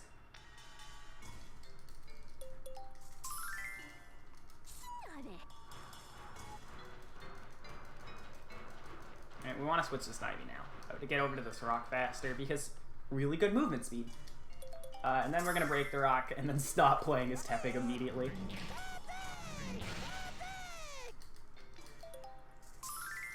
So coming up, we have actually one of the most interesting parts of the run. We have Rhyperior. Rhyperior is going to stop us, claiming that he should be in the battle tournament and not us. We're going to be challenged to a different type of battle, as they claim. So this is going to be kind of a sumo match, if you want to call it that. What we're gonna have to do is... What we're gonna have to do is knock Rhyperior off of this platform to win. So the best way to do that, it takes a while for him to be knocked back by a dash combo, and even if you do that, he doesn't get knocked back so far. So what we're gonna do is go over to a Geodude, because if a Geodude hits him, it will self-destruct, because, you know, Geodude no self-destruct. That's how Geodude works. And the whole Geodude line, to be fair. But if we hit a Geodude into him, it will self-destruct, which will do a lot of knockback. And we just need to do that 4 times, and within 4 hits of self-destruct, he should be knocked out of the platform, and that's just a really fast fight. The game never tells you about the Geodude thing. You're just supposed to find that out on your own, or just push him back by just sheer force of will. Obviously, though, the Geodude are faster, so you want to use those.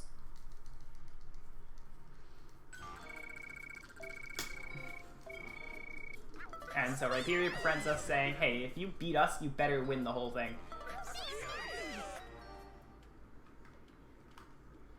And then it's on to the battle tournament. The bigger thing.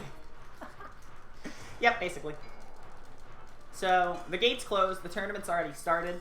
The gate's closed. We're late somehow. That is totally right.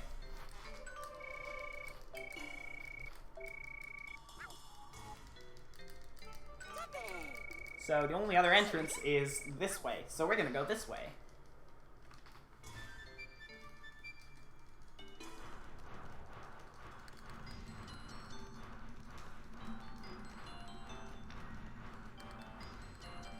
And you see Hydreigon over there. We're gonna switch to Pikachu. Because this is the entrance for if you are about to fight.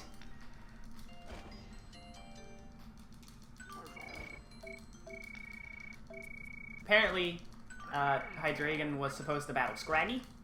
But, we're not Scraggy. We're just gonna battle anyway, though, because, hey, battling. Fun. So the reason I switched to Pikachu here is because it's Dragon type. Literally every move that every other Pokemon has Dragon type would be resistant to, except for Iron Tail. Iron Tail is an Iron type move, so it does normal damage against Dragon types. So it's the best move we have in order to damage Hydreigon here. So we just need to kind of repeat double Iron Tailing and then dash comboing, and eventually we'll have the fight down. There we go. Good fight. That's one of the longer ones because, you know, that stuff, but Scraggy's finally here and claims Hydreigon was taking Pokemon through a suspicious portal. And then we have this cutscene, which I'm just gonna let this one play out.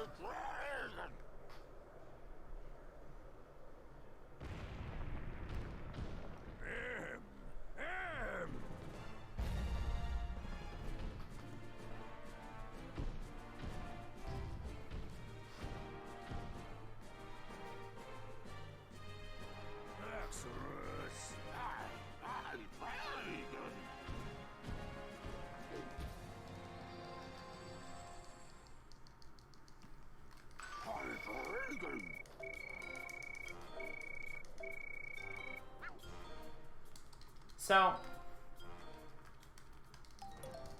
we actually need to make one more friend before we go to Wish Park. We don't have enough friendship power to open this poster portal, so what we're going to do is befriend this Breloom.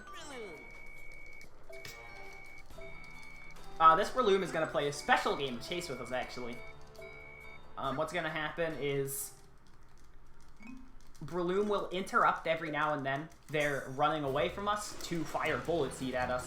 Bullet Seed is very easy to dodge, and he freezes when he fires it, so it makes this chase actually pretty easy if you know how to dodge Bullet Seed. If you don't know how to dodge Bullet Seed, which it's kind of hard to learn casually how to dodge the Bullet Seed, this chase can become a really bad thing because Bullet Seed will knock you back, but we don't have to worry about that. But now with Balloon Friended, we have enough power, friendship power, to enter Wish Park here. So we just have to do another shake sequence.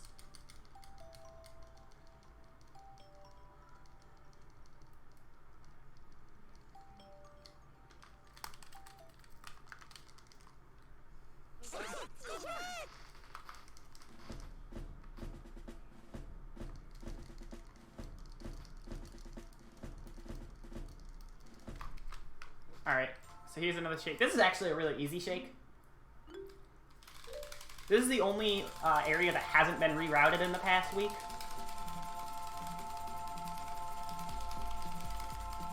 So, this is the shake I'm the most used to. Like, literally within the past week, I went from... We took 3 Pokemon out of the route. The friend route for this game. And by we, I mean Deathline. And this is the one area that didn't have a route change.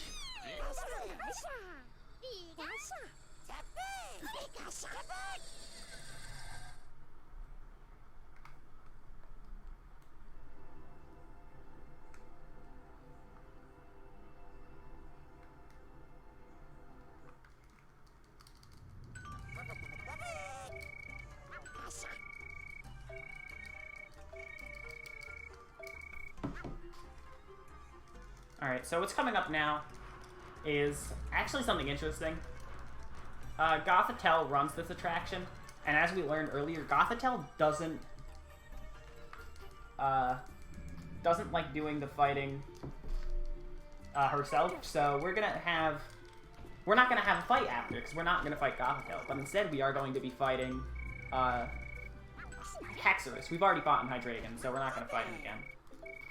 So we're gonna have Haxorus fight us right now.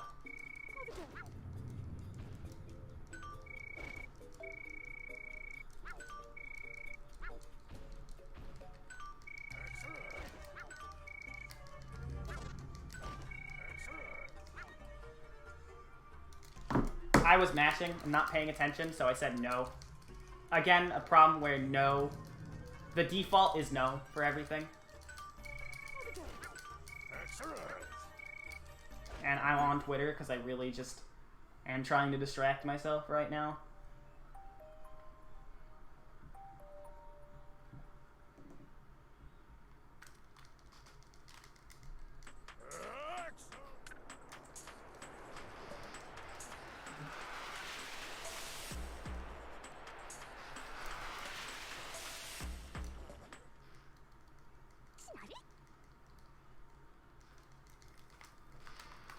Alright, so the first phase of Haxorus here is... we just kind of have to run up to him. And all of these Pokemon are going to try and stop us on our way there. We don't have health in this phase, however, they make the time limit so that if you get knocked back too much, you won't make it. Fortunately, I know the way to dodge all of these Pokemon, so it will not be a problem for me to dodge everything, except for the Timber, apparently, because I'm bad at Timber. But there we go, that's the first phase. It's really easy.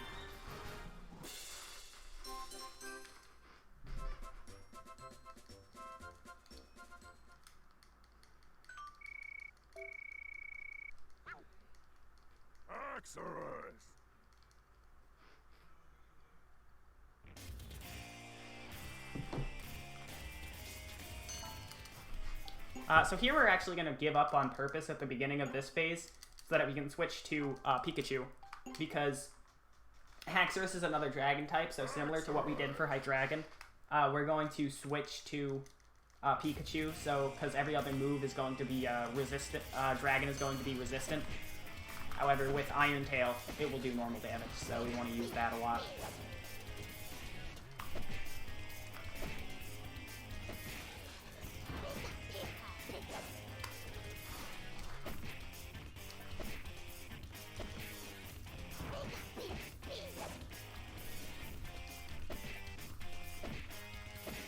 That was a really good fight.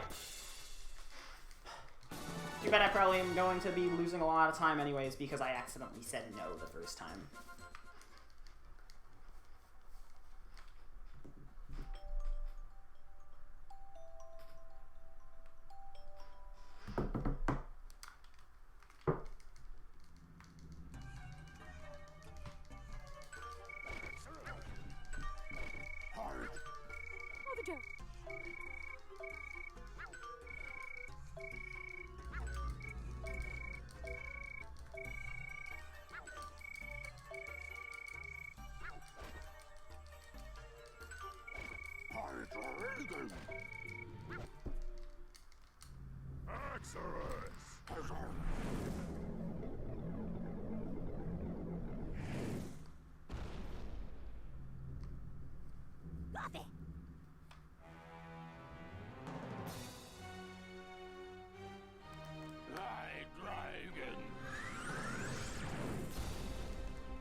And then here's the boss of Wishpark.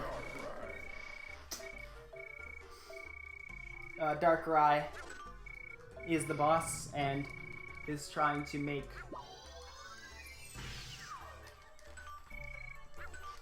an eternal happy place.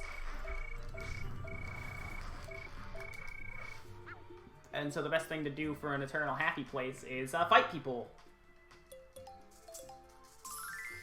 Which is why we're going to be playing Power Bash now. So Power Bash is the third attraction of the game.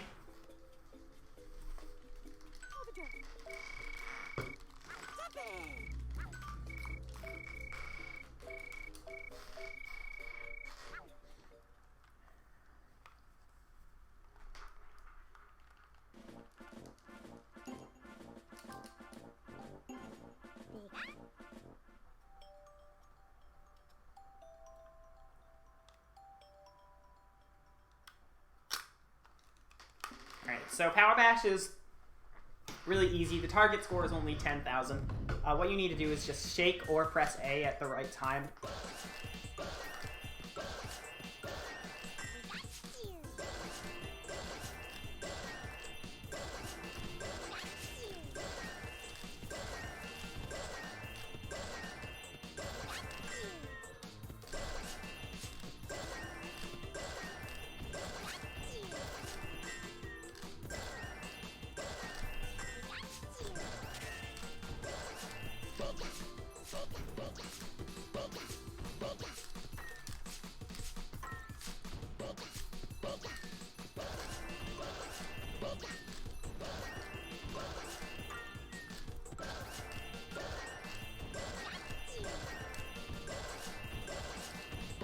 Oops.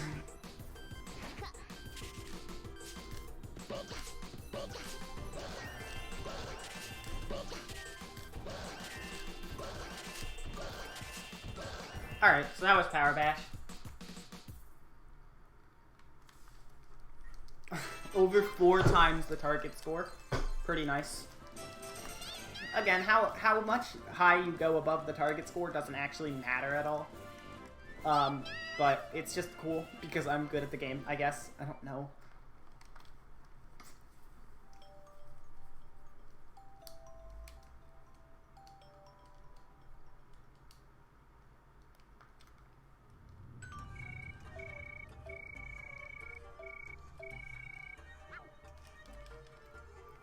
And now we have the third Wish Bell. So Gothitelle keeps her promise.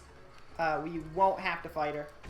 We're just going to be able to go straight up to the Wish Bell and ring it. And get Victini back in the process.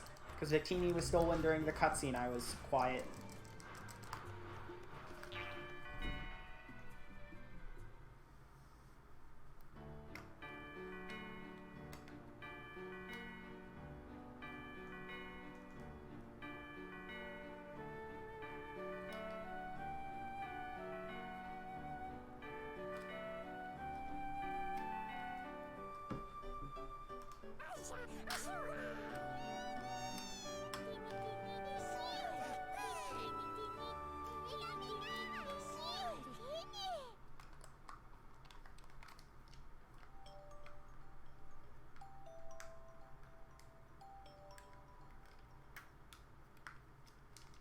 Yo, yes, just like I forgot to mention, but just like the people in the first zone were obsessed with cake, and the second people were obsessed with dancing, in this zone, in the power zone, people are obsessed, are hypnotized to be obsessed with fighting each other.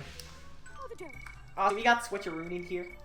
We get Victini back, but in turn, the Wish Park crew takes Piplup.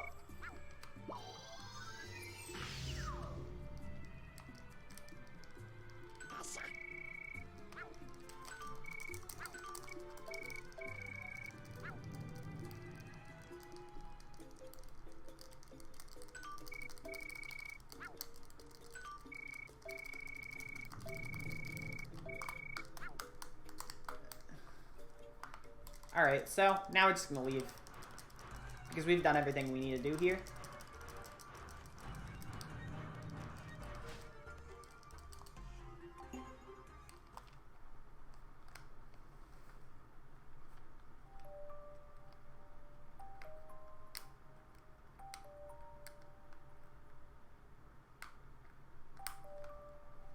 And here we learn about a very bad thing that's going to start coming into play in the story.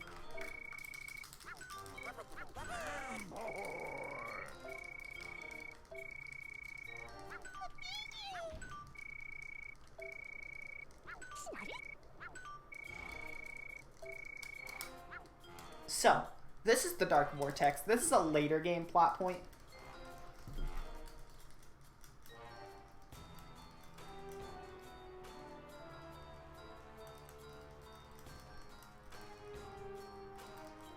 Where basically the Dark Vortex is going to eat the world. Gonna swallow the entire PokePark when there is disorder.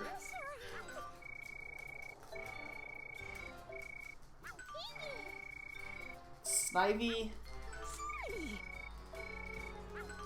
I don't know why I mentioned Snivy. Or Snivy brings up the fact that the Wish Park schemes and the Dark Vortex might be related. And Victini tells us to go to the tech area, which is the 4th area of PokePark, because the Scientorium is there, and the Scientorium is where the poster portals are made.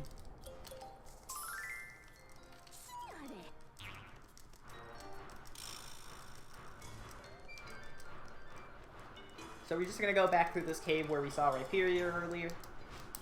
There's some Swoobat in here. We're not gonna talk to him though, because we don't need to make any more friends in the crag area.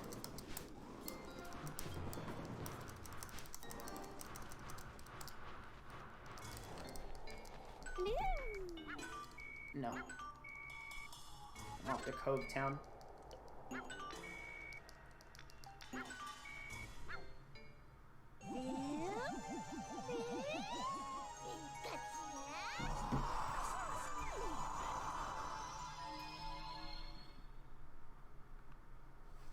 Alright, so what I'm going to do in Cove Town now, before we go to the tech area, I'm going to make one quick pit stop. Where what I'm going to do is I'm going to find Duat. Duat's right here.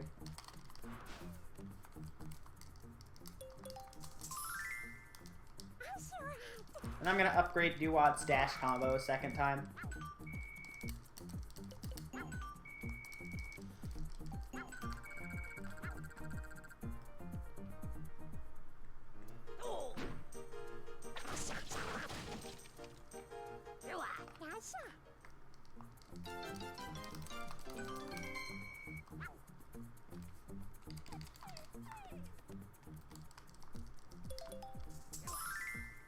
Alright, so now we can go to Crocodile, who's this way.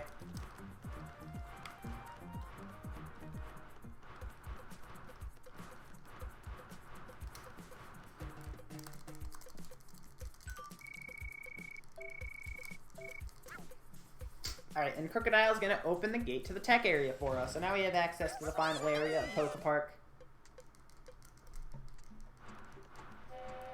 And we're gonna go to the train depot, which is the first major area here in the first major area here in the tech area.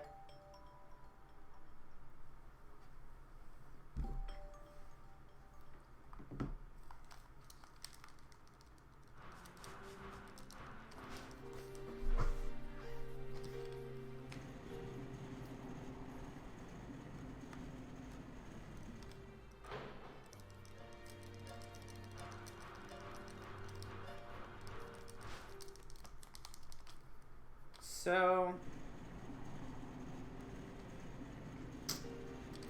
starting off here, we have a bit heavier of defense in the tech area in regarding intruders than, say, the crag area did, where the crag area just made you guess a word. This guy's literally just not letting anybody in, and we're gonna have to fight him.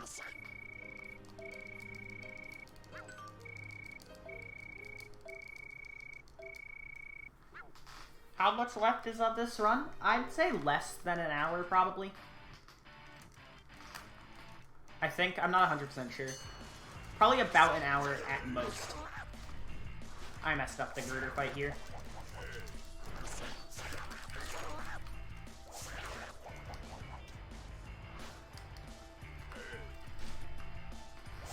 Alright. So... that was a bad girder fight.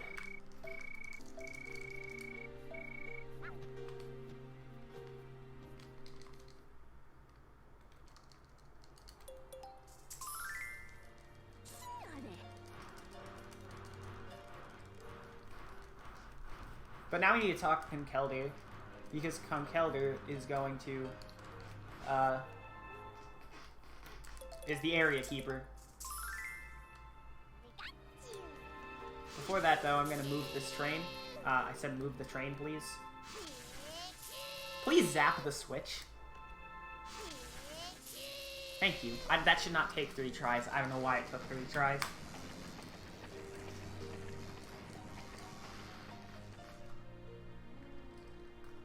And then I'm going to switch over to Oshawott. Here.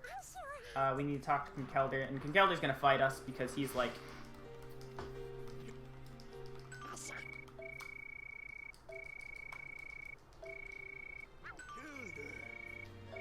doesn't concern us. Leave us out of this. And we're like, we can't leave you out of it. And so he fights us.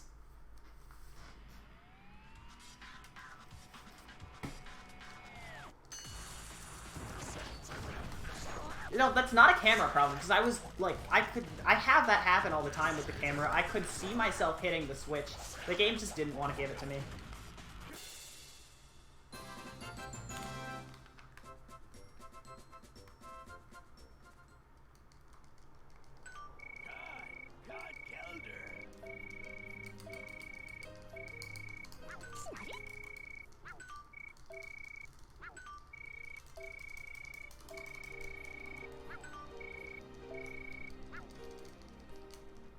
So here we learn that there's a bridge that's out, and there's a train, and so people are stuck on the other side.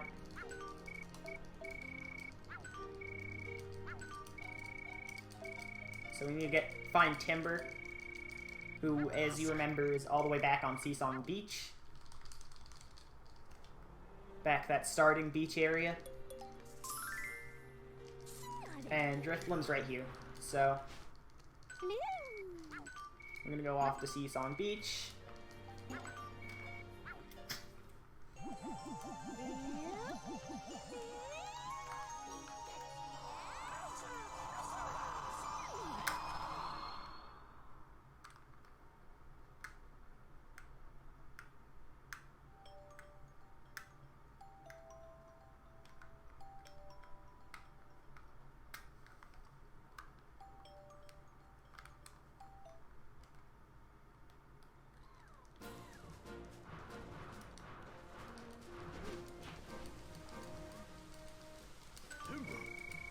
So Timber is saying it'd take too long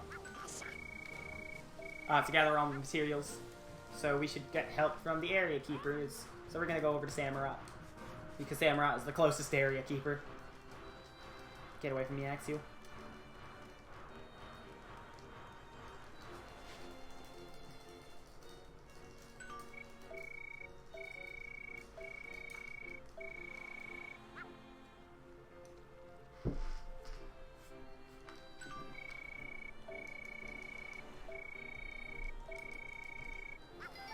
So, with this area keeper's help, we're going to get the timber and the cement that we need to fix the bridge in the tech area.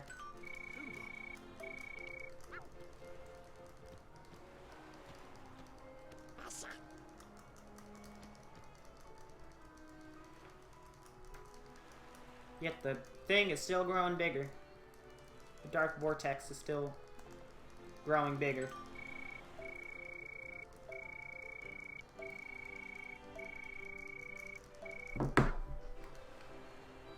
That command was never updated from Pokemon Stadium.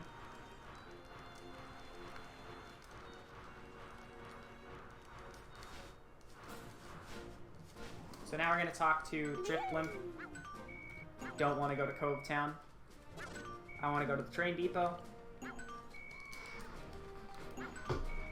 Alright, so, as I mentioned earlier, the game will only let you skip a flying cutscene when you're flying from an area you've already flown away from before. So since we've already flown away from Seasong Beach, we will be able to skip that cutscene to go to the train depot.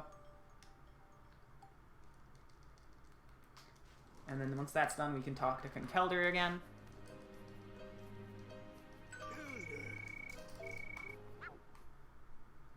And we get the cutscene. The train is back.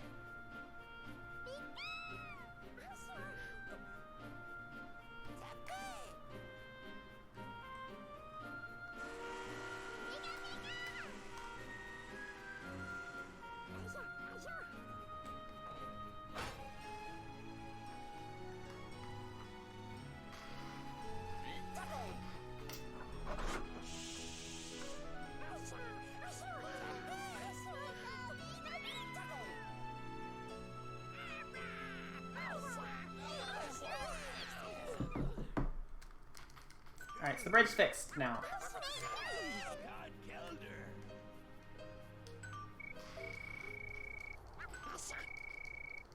And,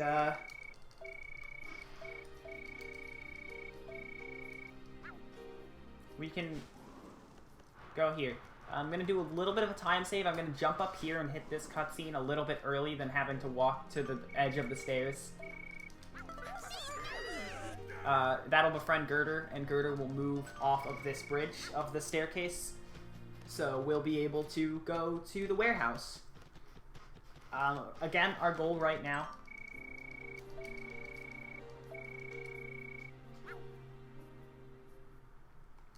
Our goal right now is to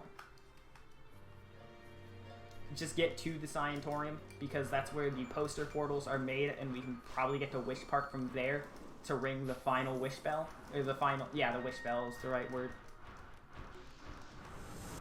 But before we go into the warehouse, where the Scientorium is, we're going to go over here and get this chest that has a lot of berries in it. And then we're going to go over here. We have to fight Golurk to get into the warehouse here, so... Gonna switch to Oshawott because Golurk is actually a ground type. And so with our double upgraded dash combo, this will... And super effective.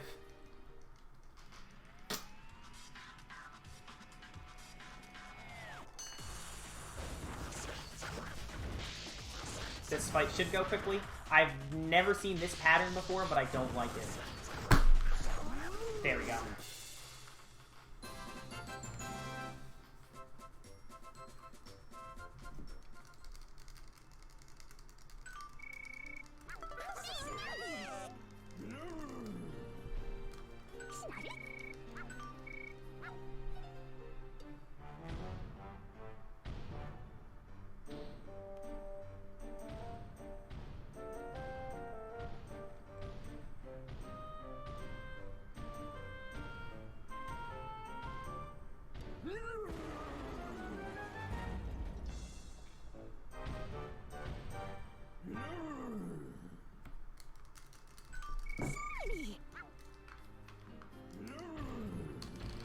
So now we're going to switch back to Snivy and enter the warehouse here,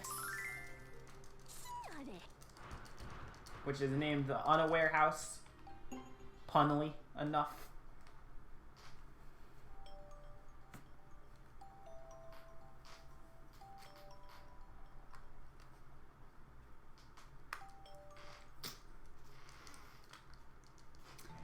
Yeah, I don't really know what my pace is going to be like until I beat the final boss. When I beat the final boss, there's 3 minutes until the end of the game about.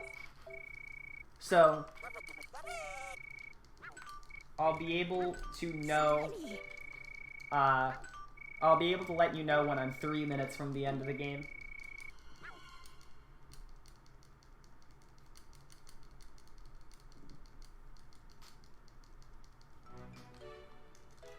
I mean, I can let you know when I'm heading to the final boss, and where there's a few minutes between that and the fight, and then there's a few minutes between the fight and the end of the run.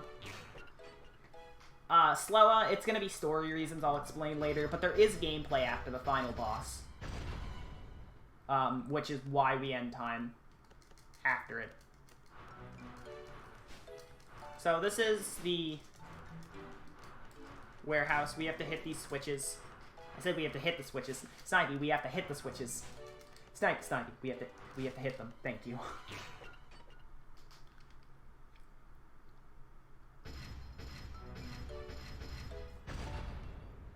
No, there's post-run gameplay in this, or there's post-final boss gameplay in this run that's still considered not post-game. You'll see why. It'll make more sense when we actually get to the end of the game.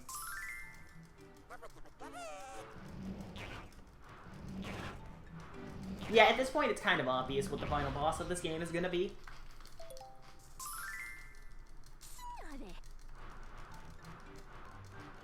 But just kind of beating him up won't save the world. We'll still have to actually save the world, which takes 3 minutes actually, fun fact.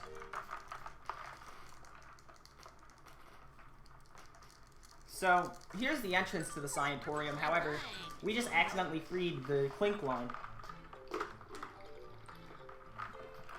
which are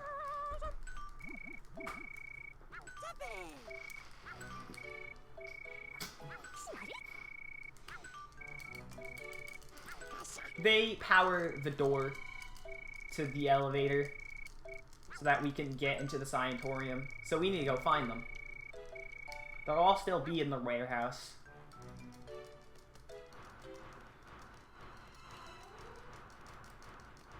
So we're gonna go, I know where each of them are. This is Clink Clang right here. Clang, clang. They're all gonna agree to help power the elevator to help us save Piplup. And everybody really, but Piplup.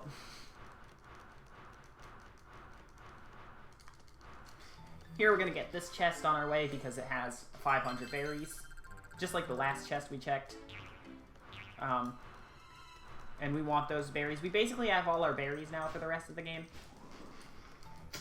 We only need one more upgrade, and then it's a 1,000 berry upgrade, and we have over 1,000. Here's Clang. Get out of my way. Okay, so this is a thing in the game, is I get to talk about this. Pokemon have moods that can fluctuate and move around as well at random. And sometimes if a Pokemon is mad, or if a Pokemon is in your way, and you hit them, or they run up to you and get close enough, which can usually happen when you hit them, they will automatically initiate a battle with you, like that. And it just so happened that Electivire was right in my way and picked the battle with me because I accidentally ran into him.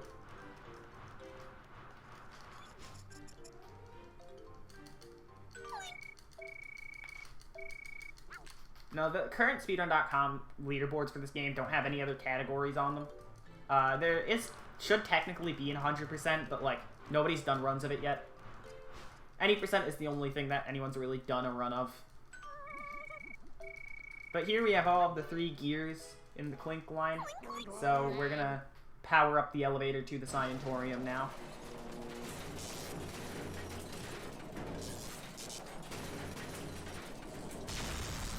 Alright. Plank's good. Don't worry. The door is open.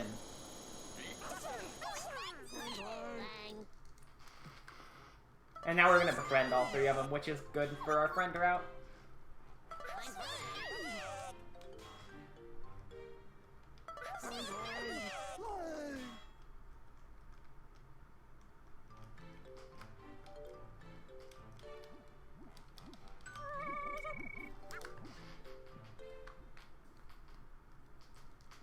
It would be a lot of things. It would be all friends, all moves leveled up.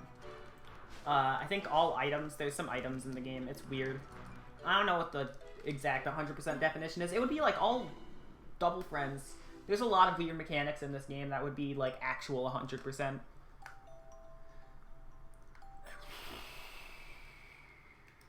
But either way, we're in the Scientorium now, and so we're gonna go through the Scientorium. We're gonna talk here. We're gonna meet another major character, basically the last major character. Here is Reuniclus.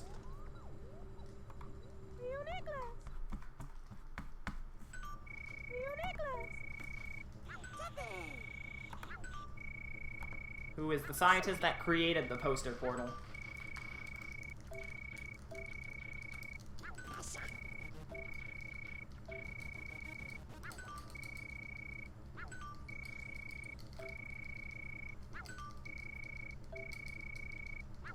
He's kind of delusional. And we learned that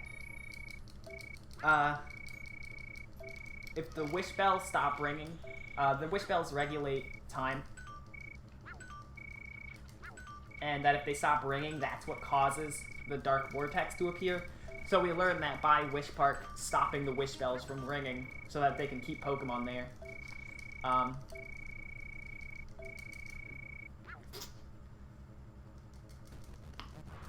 They are inadvertently causing the death of the world. And so, in order to fix the poster portal beta that's behind him, we need to get an item of his from the lab here, which is our final of these kind of platforming sections in the run.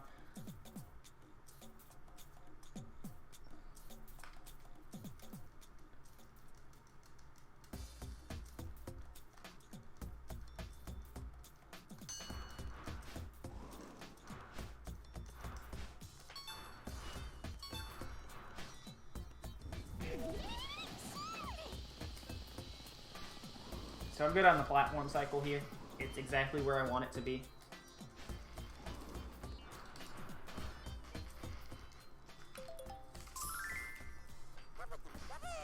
And now the end is right there to the left of us, but we need to lower that gate. So we're gonna go on a little fetch quest. Where we... Fetch quest. That's a funny word to describe it. We're gonna go over here. Break this block using Tepig, and then use Snivy to get up to this little weight. We're gonna grab the weight, and then we're gonna waddle. We're gonna toddle. We're gonna get all the way to this switch. We're gonna put the weight on the switch, and then the gate's gonna go down, and we can open the treasure chest.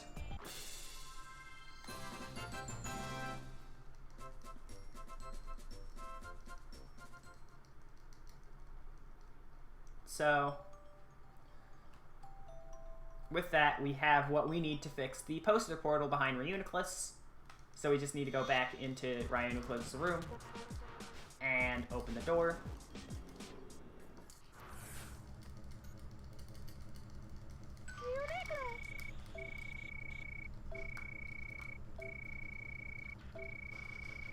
And we have another shake because it's the poster portal.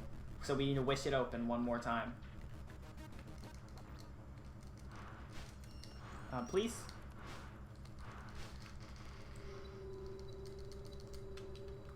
Alright, so we have our fourth shake. We have one more shake to do in the run after this. This is the second to last.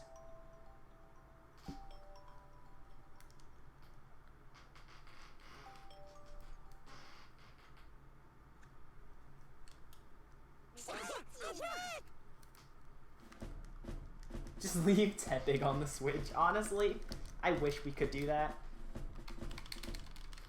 Alright, but here's the 4th shake.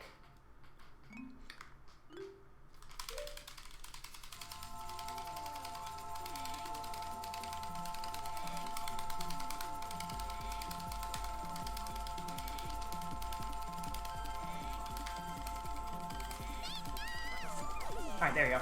I mentioned earlier that we routed 3 Pokemon out of the run the last week. We routed out Patrat in Cove area and Magikarp in Arbor area. The last one we routed out was we were originally back in the train depot, got a Voltorb where we played a quiz. Quiz and Hide and Seek are 2 other skill games that exist in this run, or in this game. We never do them in the run, and there used to be a quiz that we did, which was the Voltorb, but we cut that out recently. No. We have just about everyone that's in the story.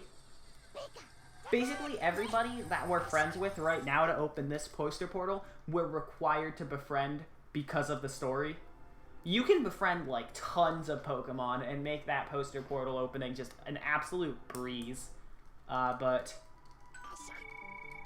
we don't need to do that. We just need as minimum as possible to open. Okay, Umbreon. I thought Umbreon was, like, gonna fight me. So here we have the last zone. We have the flight zone.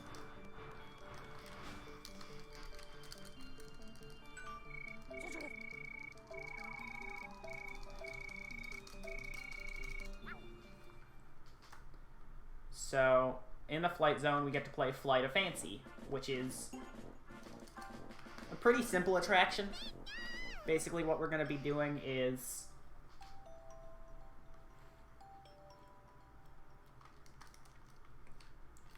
going to be motion control flying around this 3-lap course,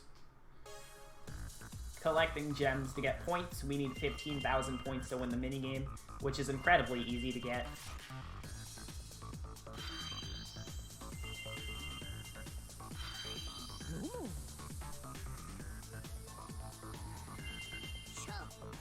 There's Space Whale Lord. Someone was making a joke in my chat about Space Whale once. And I was like, this game has a Space Whale Lord. And now Space Whale Lord's a joke in my chat. So shoutouts to Space Whale Lord. The one thing we can really do is that you get a tiny speed boost every time you go in one of these rings. So, I want to make sure I get in every single one of the rings, so that I get all the speed boosts possible, so that it just goes a tiny bit quicker.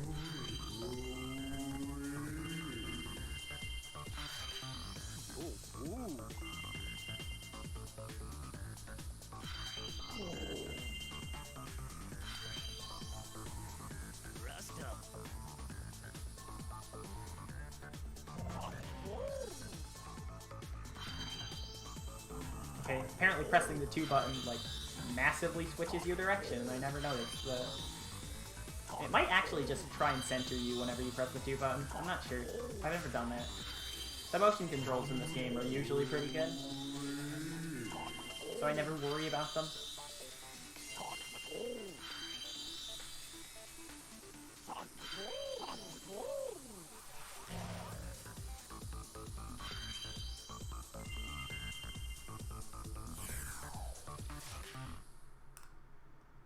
Alright.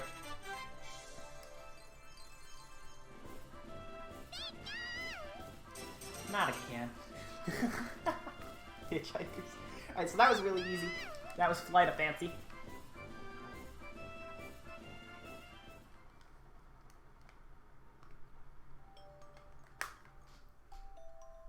Kingdom Hearts has a space whale. Awesome! That's awesome. I don't know anything about Kingdom Hearts.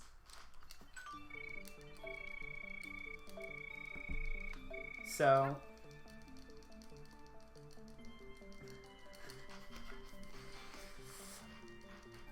here we're gonna have Sigilyph as a fight. We're gonna switch to Pikachu because Sigilyph is a flying type, psychic flying, and so this speed fight will go a bit faster with Sigilyph. However, the first phase is a bit of a tricky one. The first phase of this fight involves climbing up this tower you're gonna see here in this cutscene introducing the fight, there's this really big tower. And we have to get all the way up it. Snivy is technically our fastest runner, so it seems like Snivy would be good for this. However, Pikachu is actually slightly stronger. And also, if we use Pikachu now, we won't have to forfeit the fight at the beginning of Phase 2 in order to switch to Pikachu to fight a flying type. So it's just faster to use Pikachu for this whole fight. Starting off with these Pawniard here. Similar to the beginning of the Haxorus fight, you really just want to try and dodge everything here. Whether it be jump over it or just kind of walk around it. And then every now and then, get absolutely destroyed by Seismitoad. That's just a thing that happens in this game. I'm getting absolutely destroyed right now. Alright, so Seismitoad, we need to knock off. Using Iron Tail is a lot better for knockback than anything else we could, than like a dash combo, so we're just gonna use Seismitoad, we're just gonna use Iron Tail.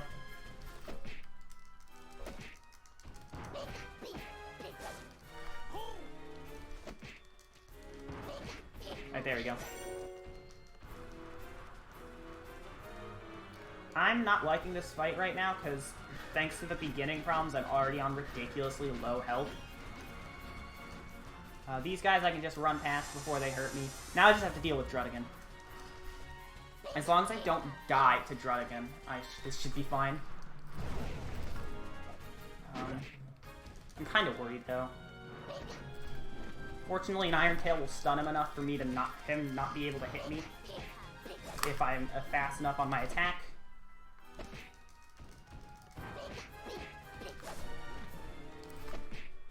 And I'm just gonna keep fighting. Alright, there we go. Alright, and with that, we're through the first phase of the Sigilyph fight. That was really sketchy. I didn't like that. But we got through it, so whatever.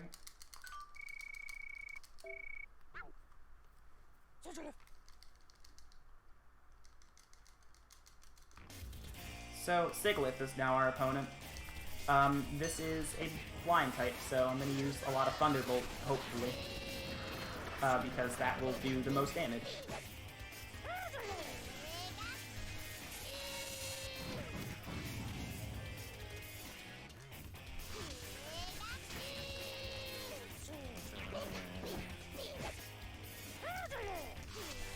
Alright, we should be like one Thunderbolt away, actually. I'm just gonna Iron Tail, and then dash combo, actually. Shit, okay. Oh, never mind. That's good. That was a bad fight. This was just a really bad Sigilyph in general.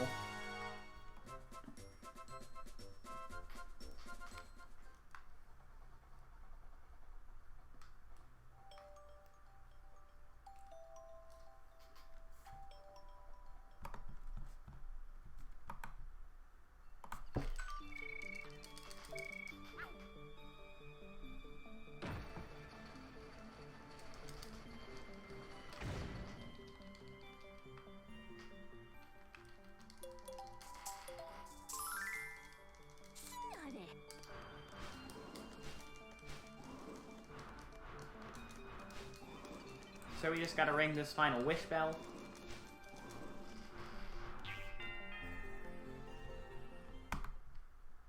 And there we go. That's all for wish bells. Ringed. Rung. I said ringed again. I keep saying ringed. I don't know why I keep doing that.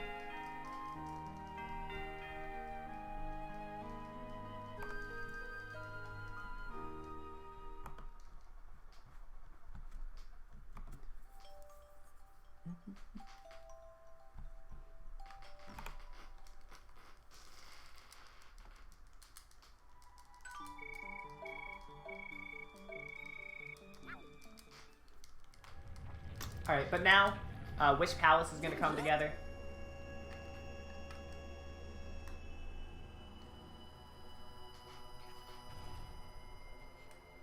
No, the next stop is, we gotta get Piplup back. We gotta get SpongeBob back.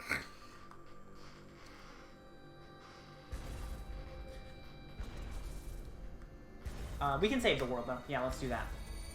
We're gonna get Piplup back, stop Darkrai, stop Wish Park, and save the world from the Dark Vortex. All at the same time. It's great multitasking, makes the run move fast. I'm so stupid.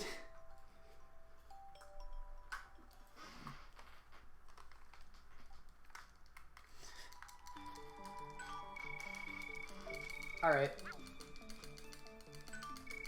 So, that light in the middle there is going to be the Wish Park entrance. The Wish Palace entrance, my bad.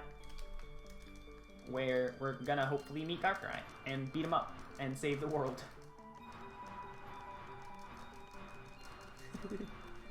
But before that, though, Gothitel's gonna talk to us because that's what she does.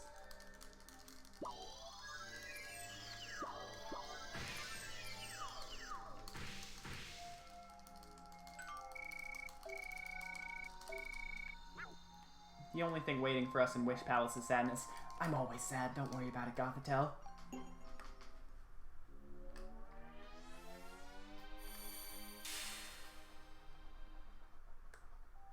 It reminds me of the time I legitimately played a Sonic Says video in the middle of a marathon run during my marathon. We had a joke about the Sonic Says episode where Sonic talks about how going in a dryer is bad. Actual happened. And I actually had... We were talking about that during Gooby's Yoshi's Island run, and I actually had that video play during a cutscene in Gooby's run.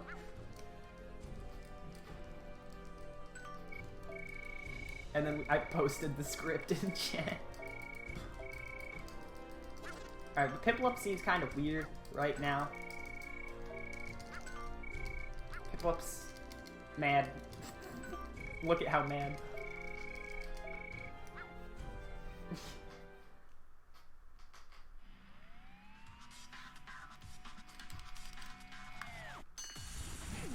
Alright, so this is Piplup. We have to fight Piplup. We're playing a Snivy, who is indeed a grass type, so this is an easy fight.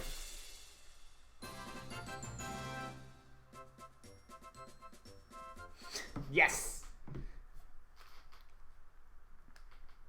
And then Piplup just kind of does that.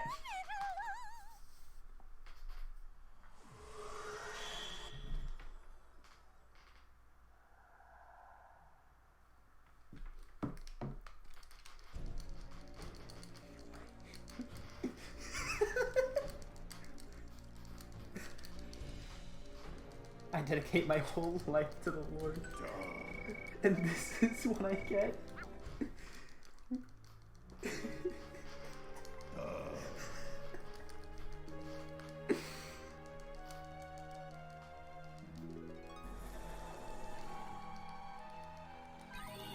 Toys R Us is shut down now, Sir Nico.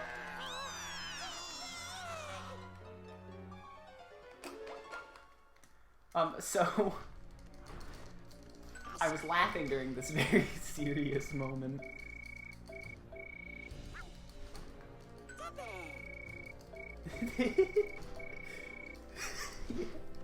I get it.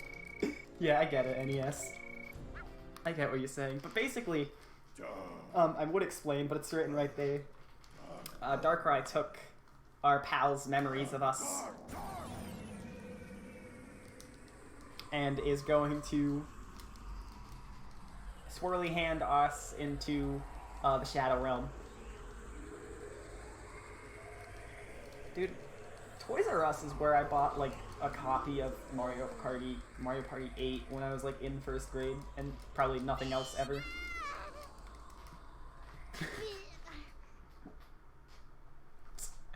Alright, this is a cutscene. Here's a long cutscene coming up. I'm gonna head to the bathroom during this cutscene. I'll be back.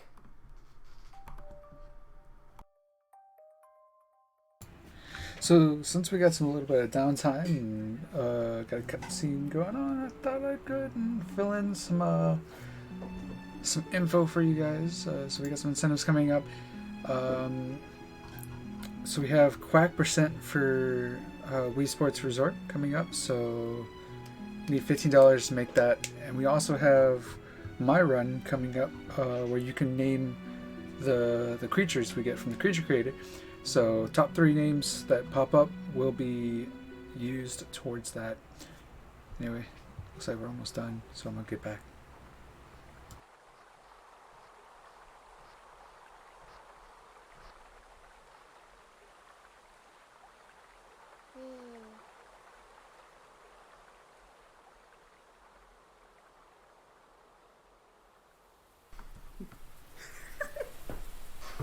I'm back.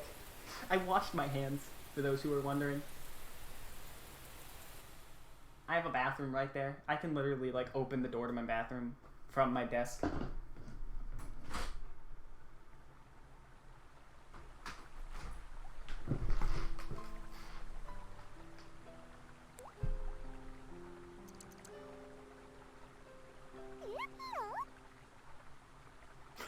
Okay, I don't understand what happens in this cutscene. This is supposed to be a really emotional cutscene. I don't understand what happens in it, though. That actually happens. I always forget this is what happens. Zekrom and Reshiram reunite us with Piplup to help us realize that we can still use the power of friendship to save PokePark.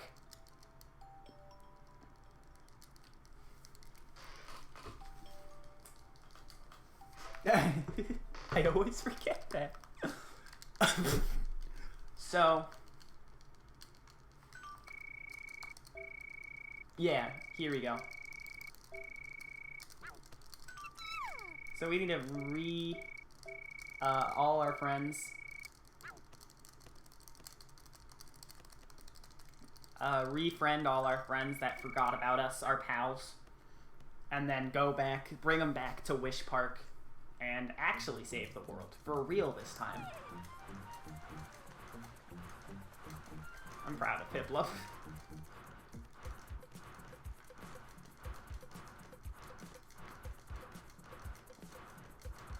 Exactly, Meow Mix.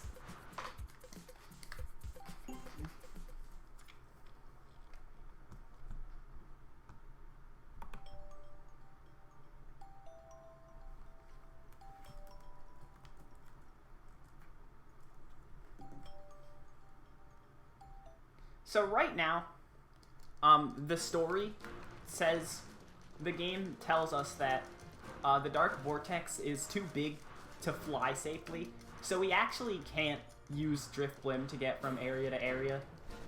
We have to go and get everyone back on our own.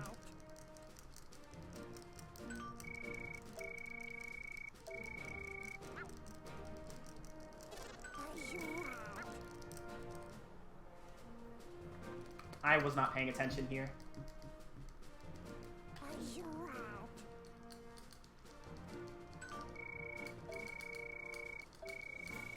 So to help Oshawott remember us, we're gonna battle him.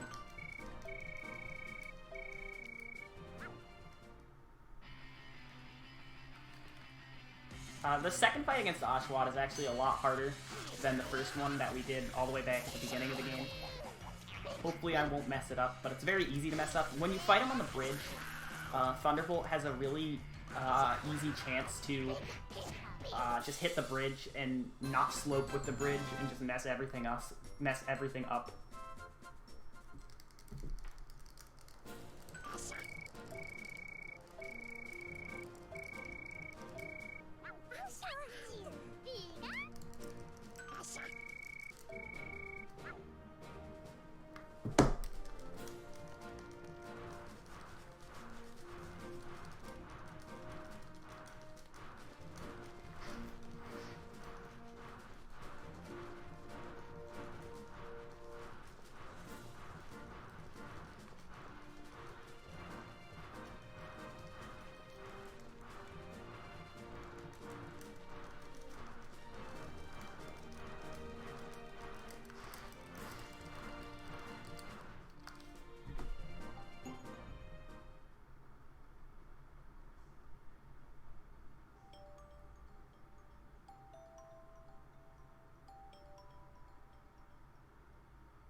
Alright, so...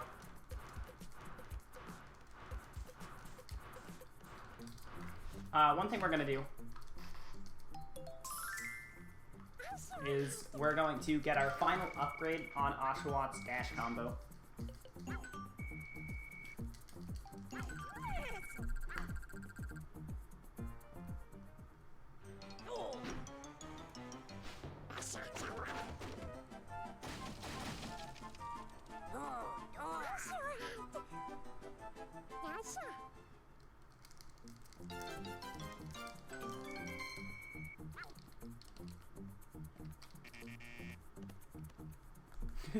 What even is chat anymore?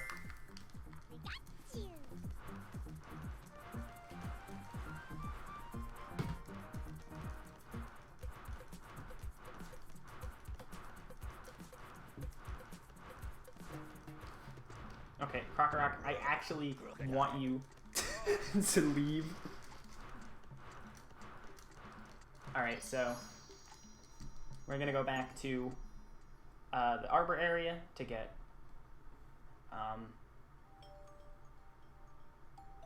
the other one. Snivy.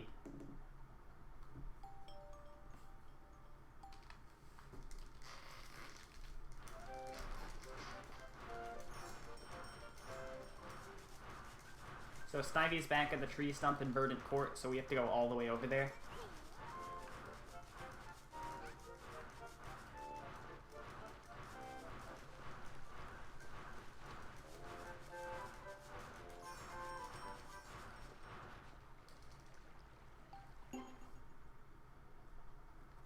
You only lose your pals. They erased your pals' memory of you, but they didn't erase all your friends.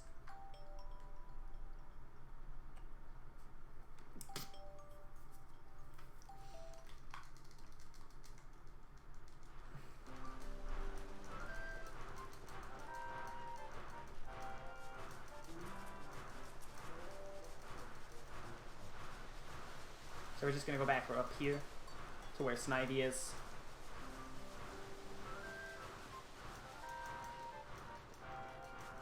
Psyduck.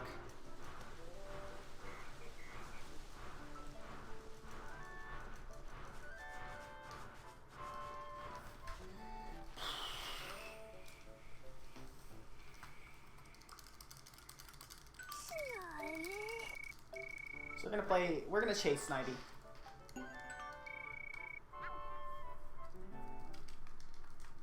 This is basically gonna be the same chase game as it was, like, a while ago. I'm just gonna play it better this time.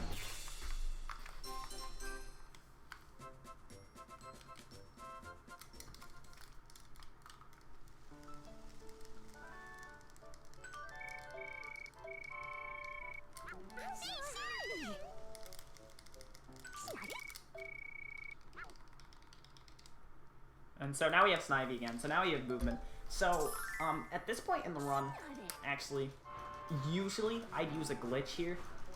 I'd use some really weird method to clip into a floor and then clip out of bounds. And then when you go out of bounds in this game, the game will make you fall for a little bit and then realize you're out of bounds, and then you hit the bottom of the map. And when you hit the bottom of the map, the game will warp you back to where you loaded into the room.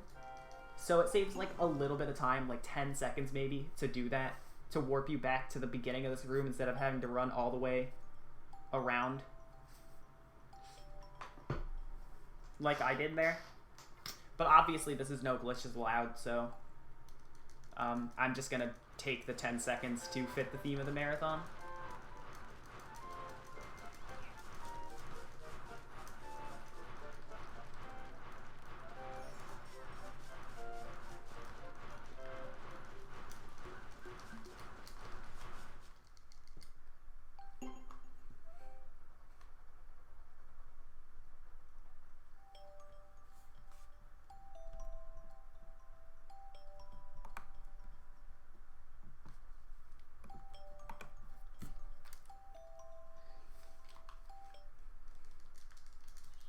The last friend we need to make back is Tepig, who is going to obviously be in the crag area. So we're gonna go there.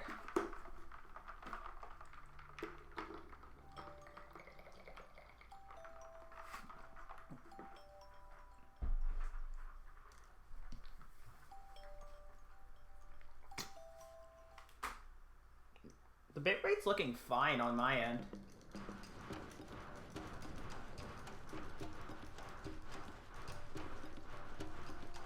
I literally just had a sip of water. Say hi. Don't worry about it. I still have my jug right here of water. It got filled today, so there's still some ice in it, and it's still, like, really cold.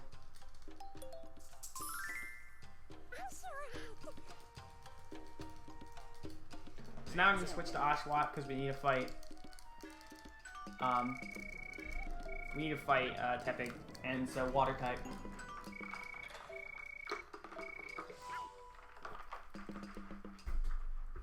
There's another water sip.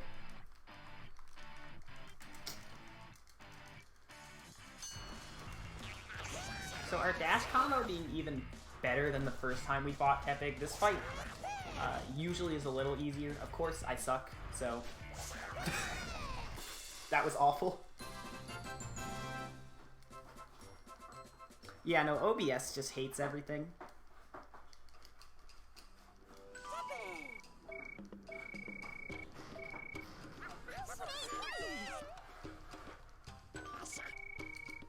Alright, so now we have all our pals back, so we can go back to Wish Palace to end the game.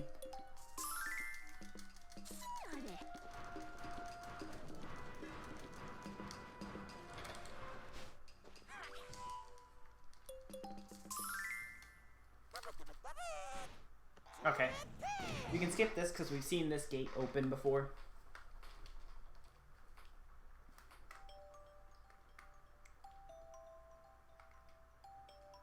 Y'all should just be glad I haven't dropped any frames within 3 hours of streaming this run. Honestly. Because, like, I think that's the most impressive thing. Is I rarely drop frames when I stream.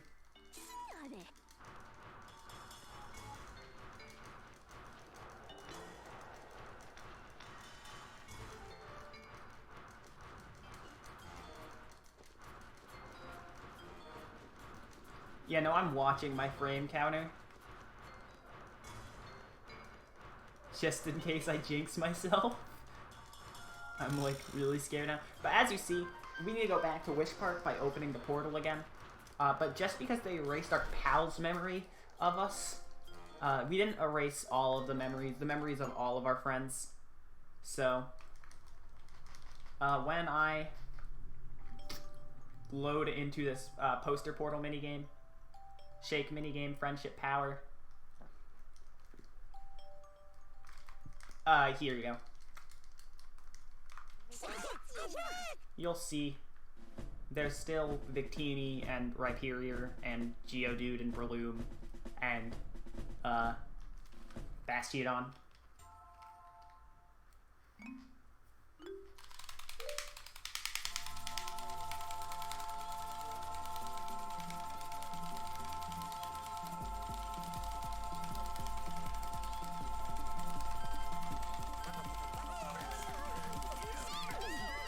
See, look, you can set a new record for shaking the poster portal.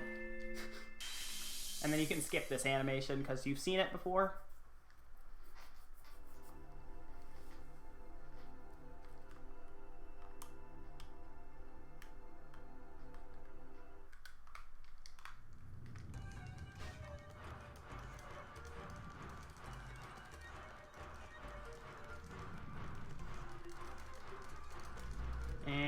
Here's the entrance to Wish Palace. Here we go. So we're heading into the final fight with Darkrai now.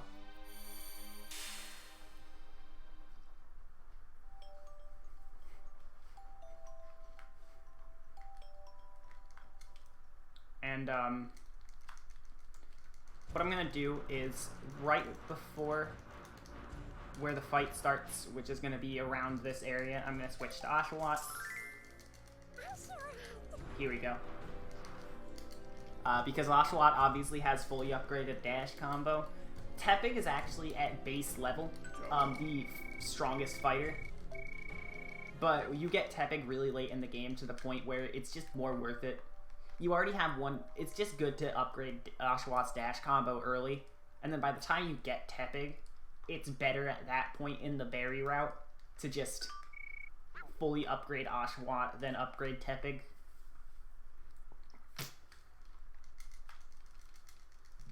So, here's the final fight with Darkrai. It has 2 phases. The first phase is going to be a normal battle. I'm going to run over here because actually, unlike the battle against Piplup, where we can go around this whole lobby of the palace, we're actually confined to this like small circle area. Darkrai, however, is not confined to that circle area. So he could get knocked like out of bounds, and we'd have to use a projectile or something to hit him. So this is a mechanic I use to be safe. There's a mechanic in this game, if you are low on health, you can call in a friend to help you deal more damage while you stay safe. So since I was low on health because I messed up that fight, the game let me call Conkeldurr, and Conkeldurr basically did the rest of the fight for me because he dealt damage.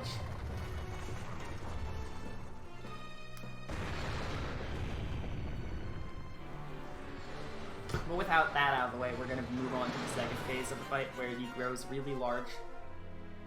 And is now going to be one of those fights where you have a really strong attack, like powerhouse boss, but he's standstill. So as long as I dash at this edge of the screen, I'll be performing dash combos on this guy. And what I want to do here is get to the side of him where I can attack him without getting in the middle of this attack, because he can't hit me if I'm at the right angle there. And that was a really bad fight, but it's over now, so whatever.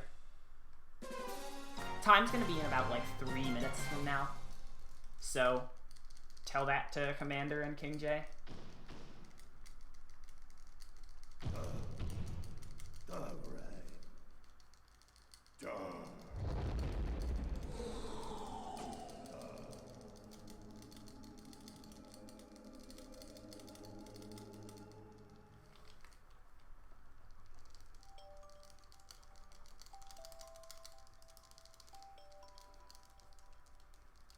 Yeah, this is gonna be a new PD.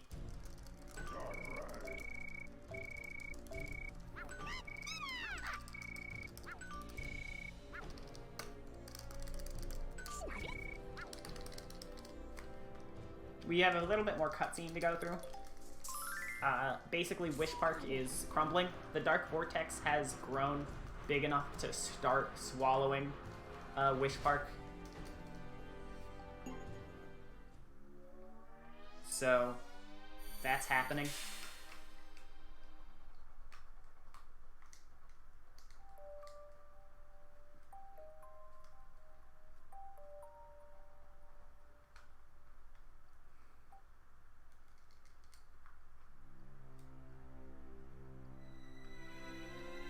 You can see how big it is all of a sudden.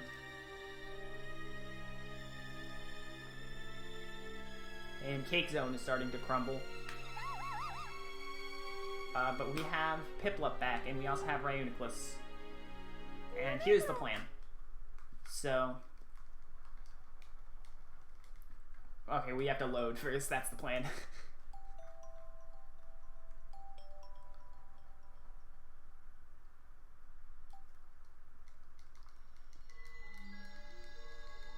So the plan is...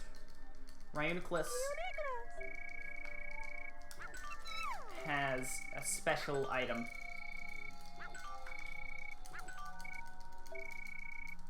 This thing right here, this ball on the ground, is the Light Polariton. And what we need to do with this thing is we need to ring all 4 wish bells and then have someone bring it into the Dark Vortex. The second part, bringing it into the Dark Vortex, is going to be done in a cutscene after the game, but we have to go ring the wish bell. So time's gonna be... we're gonna control Pikachu going to ring the Flight Zone wish bell, and then time's gonna be when I hit that, because when I hit that, Oshawott, Snivy, and Tepig as AI, or in a cutscene rather, are going to ring the other wish bells. So I just need to go ring this wish bell, and that's the game.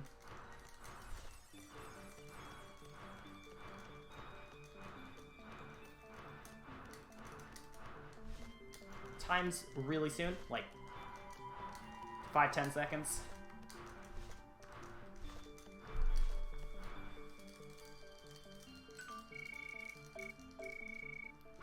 And time. Alright, that's the run.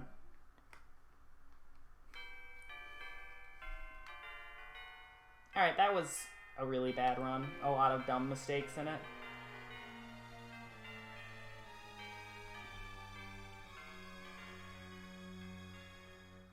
That could have killed... I killed the 245 in really dumb ways, but 246.15... I think I started a little late because of capture card delay. So that's probably about if it's a high mid 15, that was probably like a 246, like 14 or 13 probably around there. But that's still a PB by like a minute, almost a minute and a half.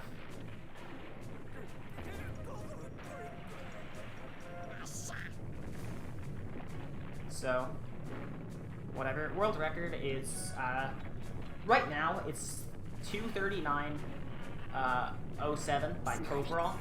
However, the current third place holder, Deathline, is convinced that Coverall and Hero Fred, who's second place, are using USB loading, which is banned in this game. And if that's the case, the current world record with the legitimate loads would be a 240 something by Deathline. I don't remember the exact time. Let me see if I can't find a screenshot of his splits. 240.36 if the USB load allegations are true.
Alright, so that's the run. We don't have to watch the credits because the credits are really long and I don't even want to stream that long.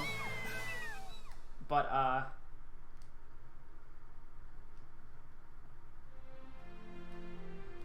that was a PB, so cool.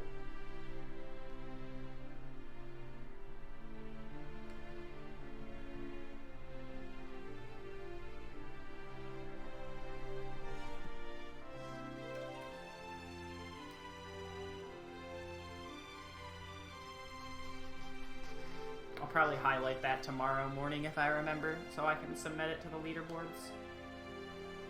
So, that's all from me for this game. If you want to watch more, my next run is going to be Thursday afternoon. If you look on the schedule for Kirby and the Rainbow Curse, that's my next.